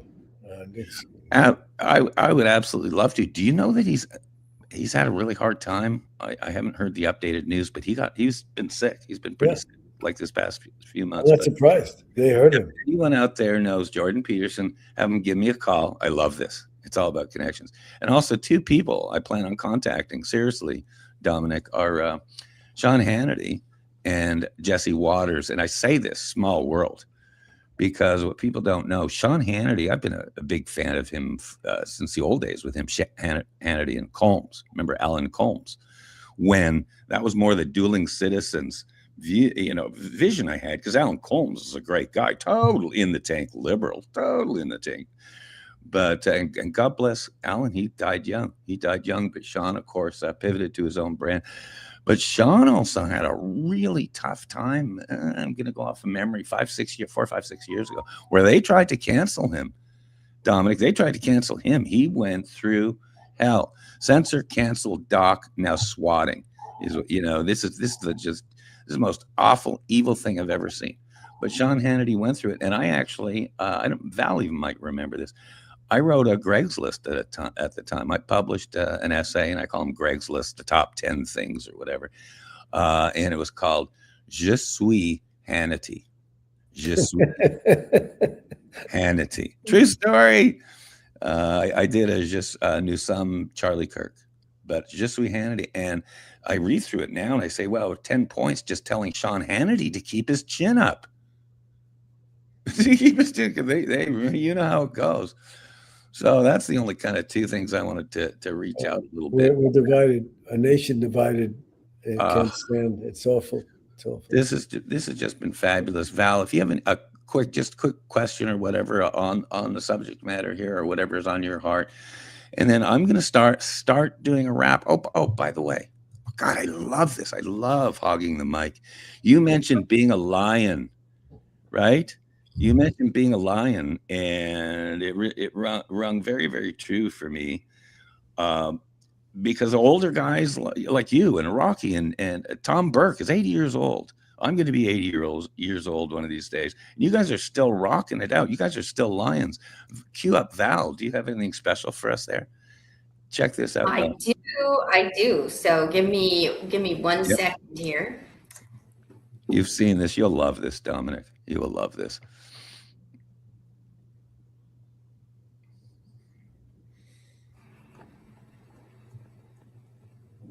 It'll be queued up any second, thanks to this now. Here we go. Facilitator check. I just love this. This just made my day.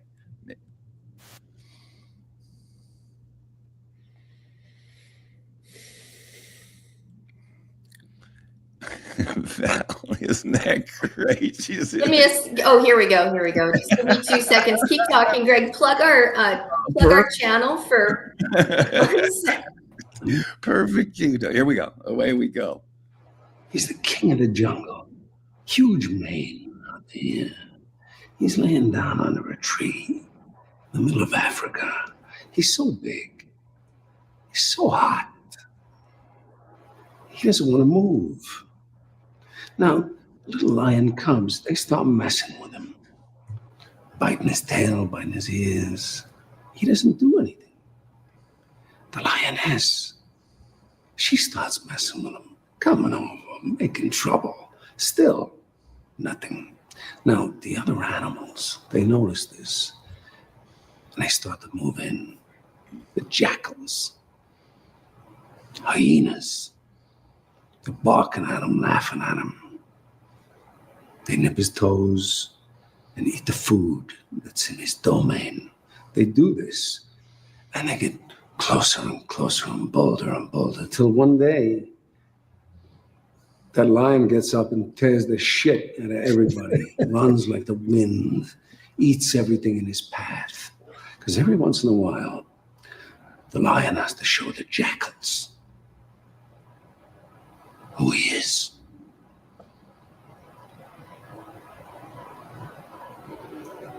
It's too late to be scared. It's time to kill. I'm going to the other room. You come out when you're ready. Got that, Val. That is. Don't beat him. Kick his ass. I love walking. Wasn't that great? Perfect. Have you 100%. Have you 100%. seen that before? I have, and I remember the film. I forgot the part. Guys like you and guys like me and some of the other characters that we know, we need to watch that about every 30 days, maybe every 60 days. Yeah. Remind ourselves. Speaking about carrying a big sword and keeping it sheathed, that's exactly what that video is all about. Val, do you have a quick kind of comment or whatever right now for Dominick as we begin slowly to wrap up the show? It has been so cool having you here. I mean, beyond cool. Well, I'm going to do just a little house cleaning real quick, because if you're joining us late in the show, please go back on Greg Meekin's YouTube channel. You can watch part 1 of this interview with Dominick. This is part 2, so we're going to hopefully get him over for maybe part 3 if he's willing to come back, because I think there's so much more we could get into. Today we're talking about vets. We're talking about a brotherhood, a sisterhood of leaving no one behind. And that is so important. And it's not just Vietnam vets, but it's the next generation. So I love that we're all on stage here today too. And there's a place for everybody. And it is about bringing our generations together. So take the time, watch, and check out that show as well. We covered Dominick's book. I'm halfway through. I can't put it down. It is a fantastic book. It's so uniquely written. It's written in an easy way where you're just part of the story. I love it. So I highly recommend it. Check it out you can get it on Amazon overnight. And I'm going to pass the mic back to you, Dominick, one last time. Any closing thoughts? And then I will sign you out. And Greg, we do have a little bit of pre-stuff to cover for the upcoming show. So go ahead. Oh yeah, absolutely. Yeah, thank you.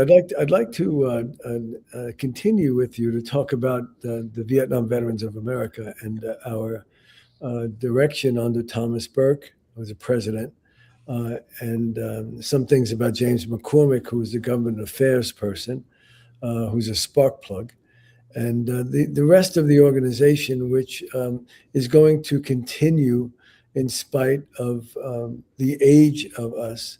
And we are going to welcome, under the guidance of Tom Burke, new generation veterans to join us, the Gulf War veterans, for instance, and beyond. Now, even though we're 501c19, which requires a membership of Vietnam veterans, we're going to be able to change our constitution and reshape the charter. We're the only congressionally chartered veterans organization. So we'll reshape the charter to include membership with other younger vets, because the work that we do, have done, and will continue to do is a work of wisdom, which is a certain and constant course. That's what wisdom means. And the Vietnam Veterans of America are a wise organization of veterans who have gotten more for veterans and their families than any other organization since Abraham Lincoln helped the Civil War vets. And so I'd like to bring some of that to light next time we're on, if that's possible. And I want to thank you both for your professionalism, your courtesy. And this is getting to be high-end movie star stuff here, bud. No, you know what? You're going to see how flexible we are here. Take another 5 minutes if you need, Dominick. Okay, the Vietnam Veterans of America, these are our heroes. Like you say, Tom. We got James McCormick, we got Rocky, we got the awesome guys. Take another 3, 4, 5 minutes while we've got everybody here and talk as much as you want. I want to tell you something special about the Vietnam Veterans of America. We designed ourselves. We formed ourselves. We came to light in 1986, but we were organized in groups and literally in fighting bunches before that. We're trying to make sense out of what we needed that we didn't get. We try to make sense out of, especially Agent Orange. And you remember that giant lawsuit 25 years ago, and the result of it, and the win was an ideal that if Congress didn't give it to us, or they didn't talk to us in agreeing terms, then they are mistaken, and we sue them. And that's what the Agent Orange suit was all about. It was unmistakable that we were suffering from the toxic exposure. The proof of it was indelible. It was easy to see, and the kinds of injuries that we were having, the kinds of cancers that we struggled with, and for generations after us, gave the government a note of join us or fight us.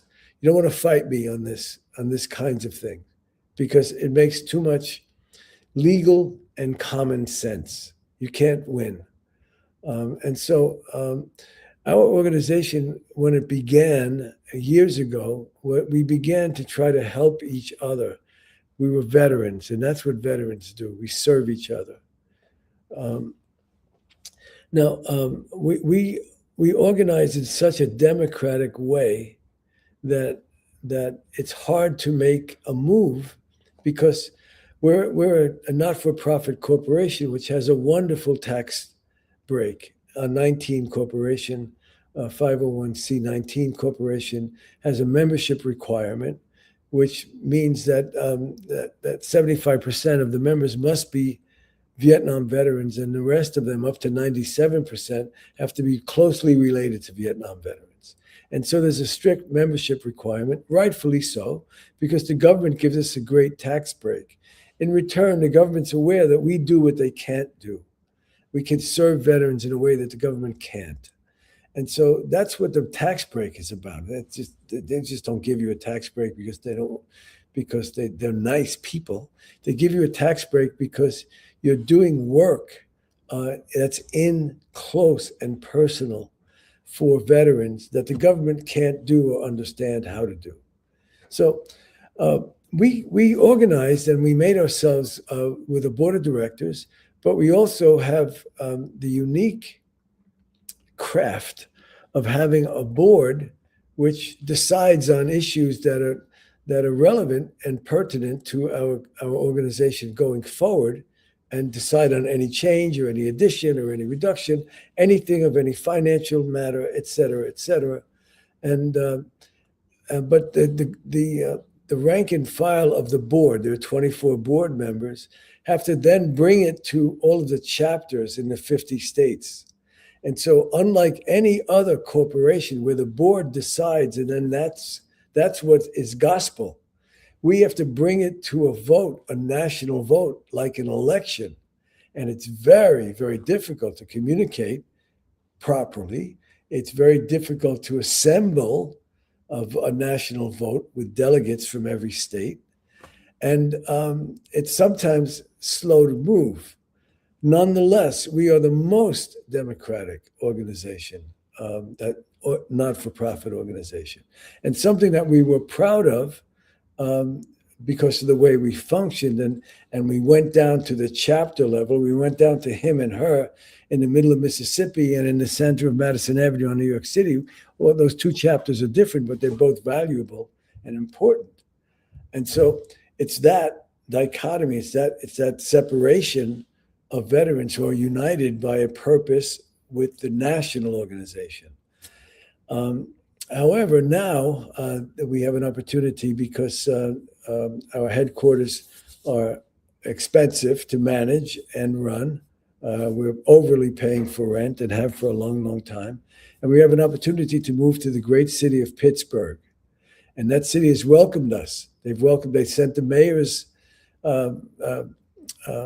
real estate person to us to welcome us. And a couple of law firms showed up, and Rocky Blyer, who's a Vietnam veteran and played with the Pittsburgh Steelers, welcomed us. And a real estate owner welcomed us, and he offered us a space on a very dignified building called the Kopfer Building in the center of Pittsburgh. And it would be a reduction in rent, a reduction in salary, a reduction in operating costs that would be stunning, and at the same time allow us to grow. Pittsburgh is a very, very strong and patriotic city, and they would welcome the Vietnam veterans there with open arms, and they have already. But we have to wait for the vote, and that vote may or may not see it the way that the officers and the president do. And the president works very, very, very hard to manage this operation in truth. And the truth is knowable once it's told. So we're looking at that. It's not a hardship, but it's an issue that we have to overcome and reshape so that we can remain doing what we do. Now, some people are stubborn because they say we should be the last man standing. Nobody gave us anything, so why should we care about giving it to the next generation? I oppose that full on. I oppose that idea. It's significantly it's unrealistic. It's not right. It's not compassionate with veterans, and not compassionate for what our motto is, that never would one generation of veterans abandon another. And so, but there are some who want that, and I understand that, but I don't agree with it. Last man standing is a folly to think about that. It's just impossible to think of our organization as some last person who's 95 years old turning the lights out and walking away with his collar up and his hat on because it's raining. It's like a drama that is viable to many of us because they didn't give us anything when we came back, but it's not right. And so we're going to continue, and we're going to continue to be better than ever. And the next 100 years for the Vietnam Veterans of America are going to be stunning. I promise. Yes, I think you guys are just getting started. I recruit. Age cannot be used as an excuse around here. So if you are watching today, don't forget, we actively recruit here. So the lights aren't going dark. They're just going to brighten up. So I'm with you there. Dominick, one final thing. Last week, you described Greg Meekin as a national treasure. So any comment on what were you talking about? When I spoke of Greg Meekin? Being a national treasure. Yeah, I mean, just first off, from a visceral, intrinsic vision, right? Look, I haven't met him. I met him on screen. I met him this way, right? He's larger than life. He means it. He communicates sincerity, and he's got that hockey background, which gives him a metaphor for putting his shoulder into the whole bowling pin that he's going to knock down. He's going to get it done, and his power is a power which is inclusive of all veterans everywhere. Of course, it's an American scheme, but I'm sure that he would welcome on this show the veterans that are occupying the war in the Ukraine, or the veterans that will return from the kind of battle shock that's going to be new with this AI war that we're in now. I'm sure he would do that because he gets it. He gets the human condition of what we are, what we suffered, and how we maintained our dignity in the face of that suffering. And that's a national treasure. That is so well said. That is exactly how Greg is. Greg. Well, Dominick, I forgot to bring the Kleenex today. Use your shirt. I felt like you were talking behind my back, and it was great. We have seriously, the moments we have had on air with this product. This is a radio product. It's called Continue Mission on the Veteran Channel. The Veteran Channel has its own YouTube channel called The Veteran Channel. But what I love, and this is the way Captain James McCormick and us, and we have been from the very first episode, we've had really emotional moments. We've had unscripted moments. That's the whole point. Yeah. I'm going to tell you what, I've seen your heart today. I knew it was there, but I've seen your heart today. And we're surrounded by a bunch of peeps just like that. It's called authentic.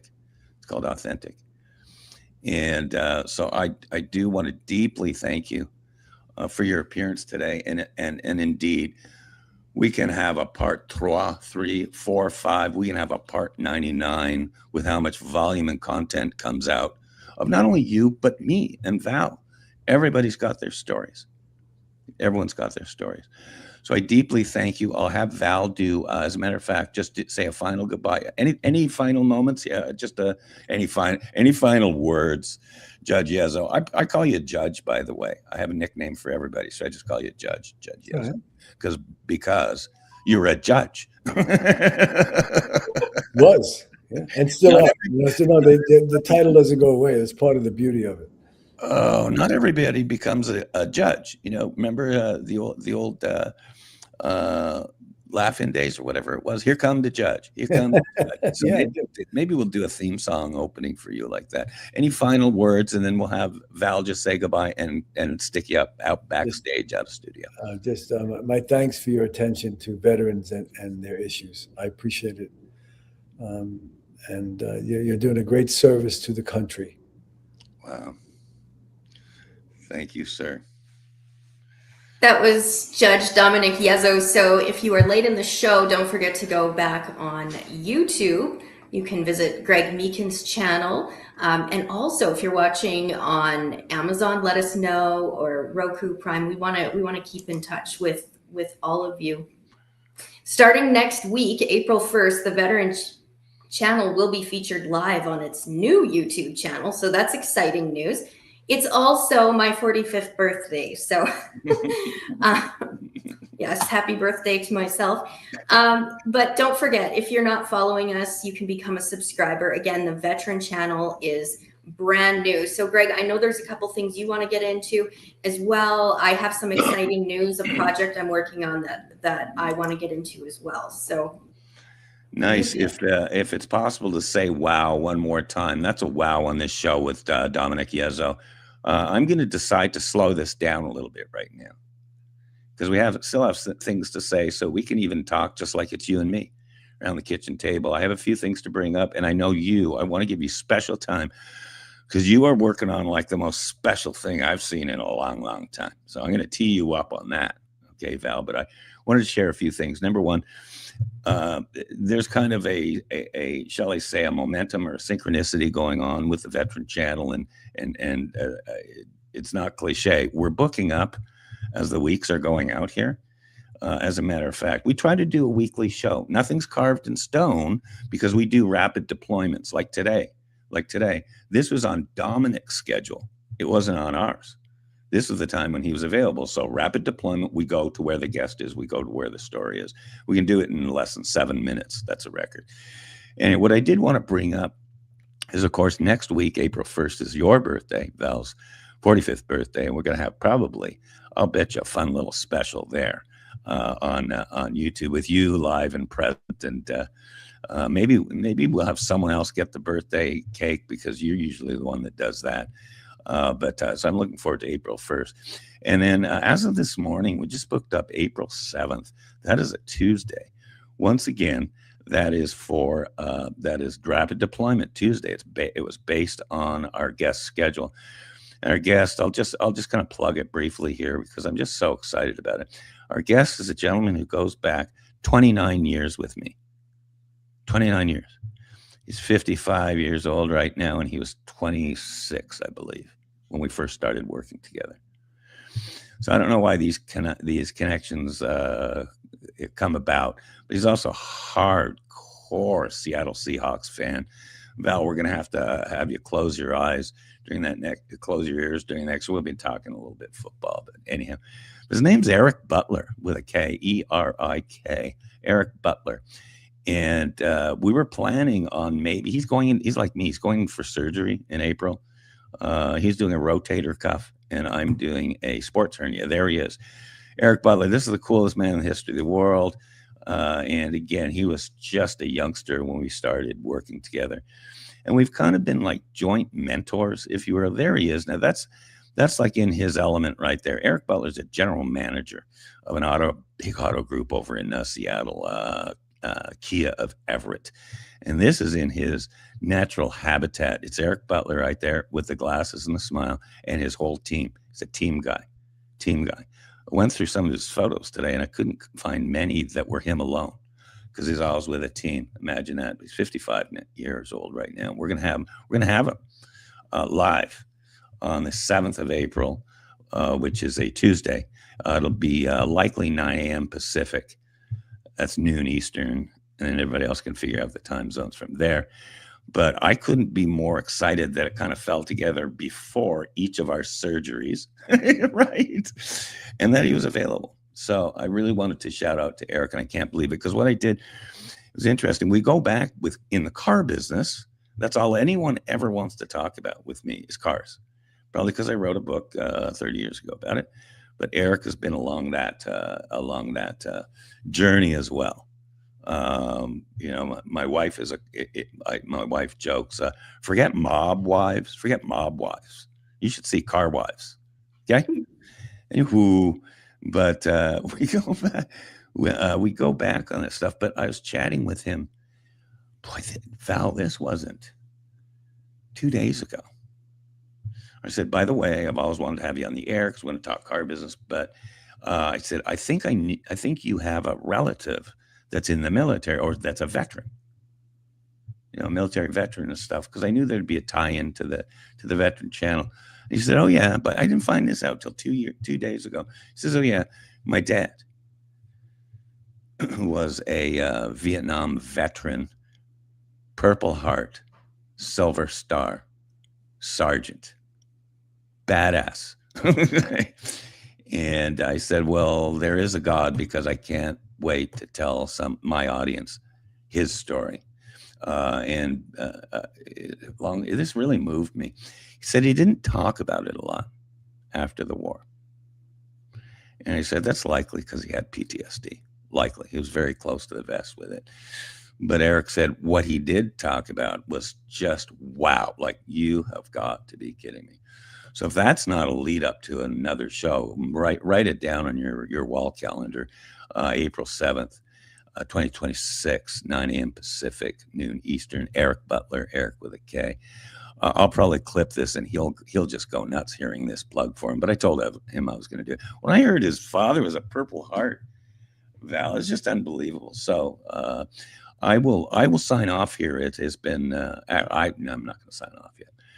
I'm going to give the mic to you, Val Olson, and you're working on amongst a million things, million verticals that you're working on. You're working on about the coolest little, shall we say, business, activity, hobby. And I'm going to give you the mic literally for, if you want, 2-3 minutes or something, to take your time and tell people what you're doing. And then I'll do my regular sign off. Go ahead, Val. Well, this is my first attempt. I'm not working alone. I'm working with a friend, and we are building this website. So I want to unveil it today because it is so special and amazing. And speaking of national treasure, this is what I would describe it as. So write it down: everywakingmoment.net. So you can visit it. And as you can see, you see a door. Is that not the greatest door? And you can go through the door. But my heart and soul is really in this website. I've started writing music, and I love it. It is so therapeutic. So you will find everything on here. Lots of poems, classes for children. We're even working on stories. So there's everything, but I'll just give you a little sample of it. If you want to come through the door, we would love to have you. And it's very personal as well, very relational. And I have there's like a little phone button. So if you want to talk, we can talk, or you just want to text back and forth, we can text. But that's what it's all about, is workshops, old stories, inspiring poems, songs, programs, and lots of wisdom and nuggets and resources on this website. So thanks for letting me promote it, Greg. I really appreciate that. That's everywakingmoment.net. And next time I will play some music that I've made myself with the help of AI. Nice. No, it's funny. And even on the show, we don't promote stuff. We don't have advertising and stuff. We share from the heart, and we share stuff with partners and friends and soulmates like you, because we're excited about what you're doing. So it's really fun when there's partnerships like that, and without even thinking. But I'm really excited about this journey you're on, mainly because of the music element of it. Mainly because of the music element. One of my secrets from the inside is I'm not going to say gifted, but I'm really, really into music. I played more than one instrument and stuff. I have in music, it's called a perfect ear. Perfect ear music means you don't have to do you don't have to test what note you're going to start with. You know how to start cold out of the blue, and it's right. It's a C minor, whatever. But anyhow, so there's my secrets from the inside. I'm gonna wrap up here, and I cannot thank you enough, Val Olson, once again. It's been 4 years, and I stopped counting at 100 broadcasts together, but it's a great big barrel full of broadcasts. We have an amazing archive of our work. People ask, how can we see your work, and what's the Veteran Channel going to look like? It's my YouTube channel, which is Greg Meekin, spelled just like it is on the screen. My website's gregmeekin.com as well. But on my YouTube channel, it has got, if you go to the live section, it's got not everyone, but a lot of the live shows we've done, including what we've done in the last probably year chronologically. So if you ever want to go to a live show and listen to an hour and a half, this is going to be a 2 hours. It's great. We go whatever it takes, right? We're rapid deployment. So we are definitely, I've been producing the Veteran Channel for my friend James McCormick. It was his brainchild, because basically he just wants to take this channel international so that we can spread the message to a very, very big reach of people. And so it's been launched. We've done 10 or 12 prototypes, pilots kind of thing, and have been perfecting it along the way. But now it's perfected. So if anyone wants to listen literally to an hour of radio or just the clips, go to my YouTube channel, put your headphones on. There are shows on there that, again, hour and a half. In the old days, we did one that was a 3.5 hour marathon. So the YouTube channel and Continue Mission is James McCormick's historical radio show, about more than a decade now. Continue Mission, that was Friday night radio. You and I, Val, remember this? This is all news, but you and I were invited to co-host Continue Mission Radio on Friday night on the Brain Injury Network. James McCormick called me. He said, yeah, you set a record for that show. You and Miss Val, he's West Virginian, by the way. You and Miss Val set a record for that show. 200,000 U.S. military veterans listened live and or quick downloads on that podcast. I almost forgot. I'm so glad I took this extra time. I got a text message before the show by guess who? The big old sheriff, cowboy hat, Sheriff Mark Lamb, running for the United States Congress. And as usual, I say, hey, Val and I are going on air. Any message, whatever. And he gave a message that was really moving to me. Let me pull it up here. I'm multitasking. See, I'm using my phone and going like text. Excellent. You take a minute and find the message. Sheriff Lamb is busy. He and his wife, they are Mr. and Mrs. America. I believe that we are looking at future president material here. They're just such a wonderful couple, and they are on the campaign trail, obviously saving America. It's all about law and order. We love our sheriff and his wife, and it's awesome. He texted you this morning. So what did he have to say? He did, because he's running for a place called the United States Congress. Right? He's taking Andy Biggs's seat there, and thank God, Andy Biggs is going to be the next governor. Oh my God, Val, you're on the trigger today. Andy Biggs is going to be the next governor of Arizona. And I honestly, I text and talk with his campaign quite a bit on the polling numbers, et cetera. We need, here we go. We need Andy Biggs to be our governor in Arizona because this has been awful. Here we go, right, Val? Here we go. I haven't had a rant yet today. It's been awful with Katie Hobbs. It's been a terrible governor. We need Andy Biggs.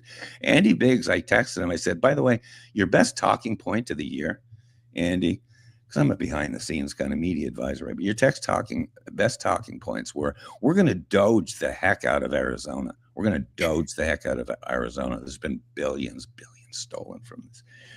From Sheriff Mark Lamb texted, this was hot off the press this morning. And I will quote, "Hey, Greg, just let the patriots listening today know that we are standing in the gap and we appreciate them very much. I am excited to get to DC and keep fighting for our values." There you go, Sheriff Mark Lamb. He will be a U.S. congressman in November 2026. But as a side note, Val, you and I did one of the first, very, very first ever long-form interviews with Sheriff Mark Lamb. From memory, it was May 21st, 2022. 2022, is that 4 years? We did a Secrets from the Inside campfire chat with Sheriff Mark Lamb. It was about an hour and 20 minutes before he was a candidate for the Senate and before he was a candidate for the Congress and before he retired 10-7 as Pinal County deputy. We interviewed him. And he revealed a lot of stuff, even back then, that he's never been asked publicly since. So, boy, I love getting kind of long for him because I can blabber, Val. I won't even say our joke. The Greg Meekin's radio shows are not a democracy. They're a dictatorship. And Greg Meekin is the dictator. Final note on that. Thank you very, very much, Val. You're my broadcasting friend. You're my teammate. You're my pal. For 4 years, we've been doing this, even on the old Twitter spaces before it was cool. So I leave off to everybody out there. God bless everybody out there. This is going to have a really big reach. We love you guys. We are with all the veterans, including and I mean World War II. There's still a few left.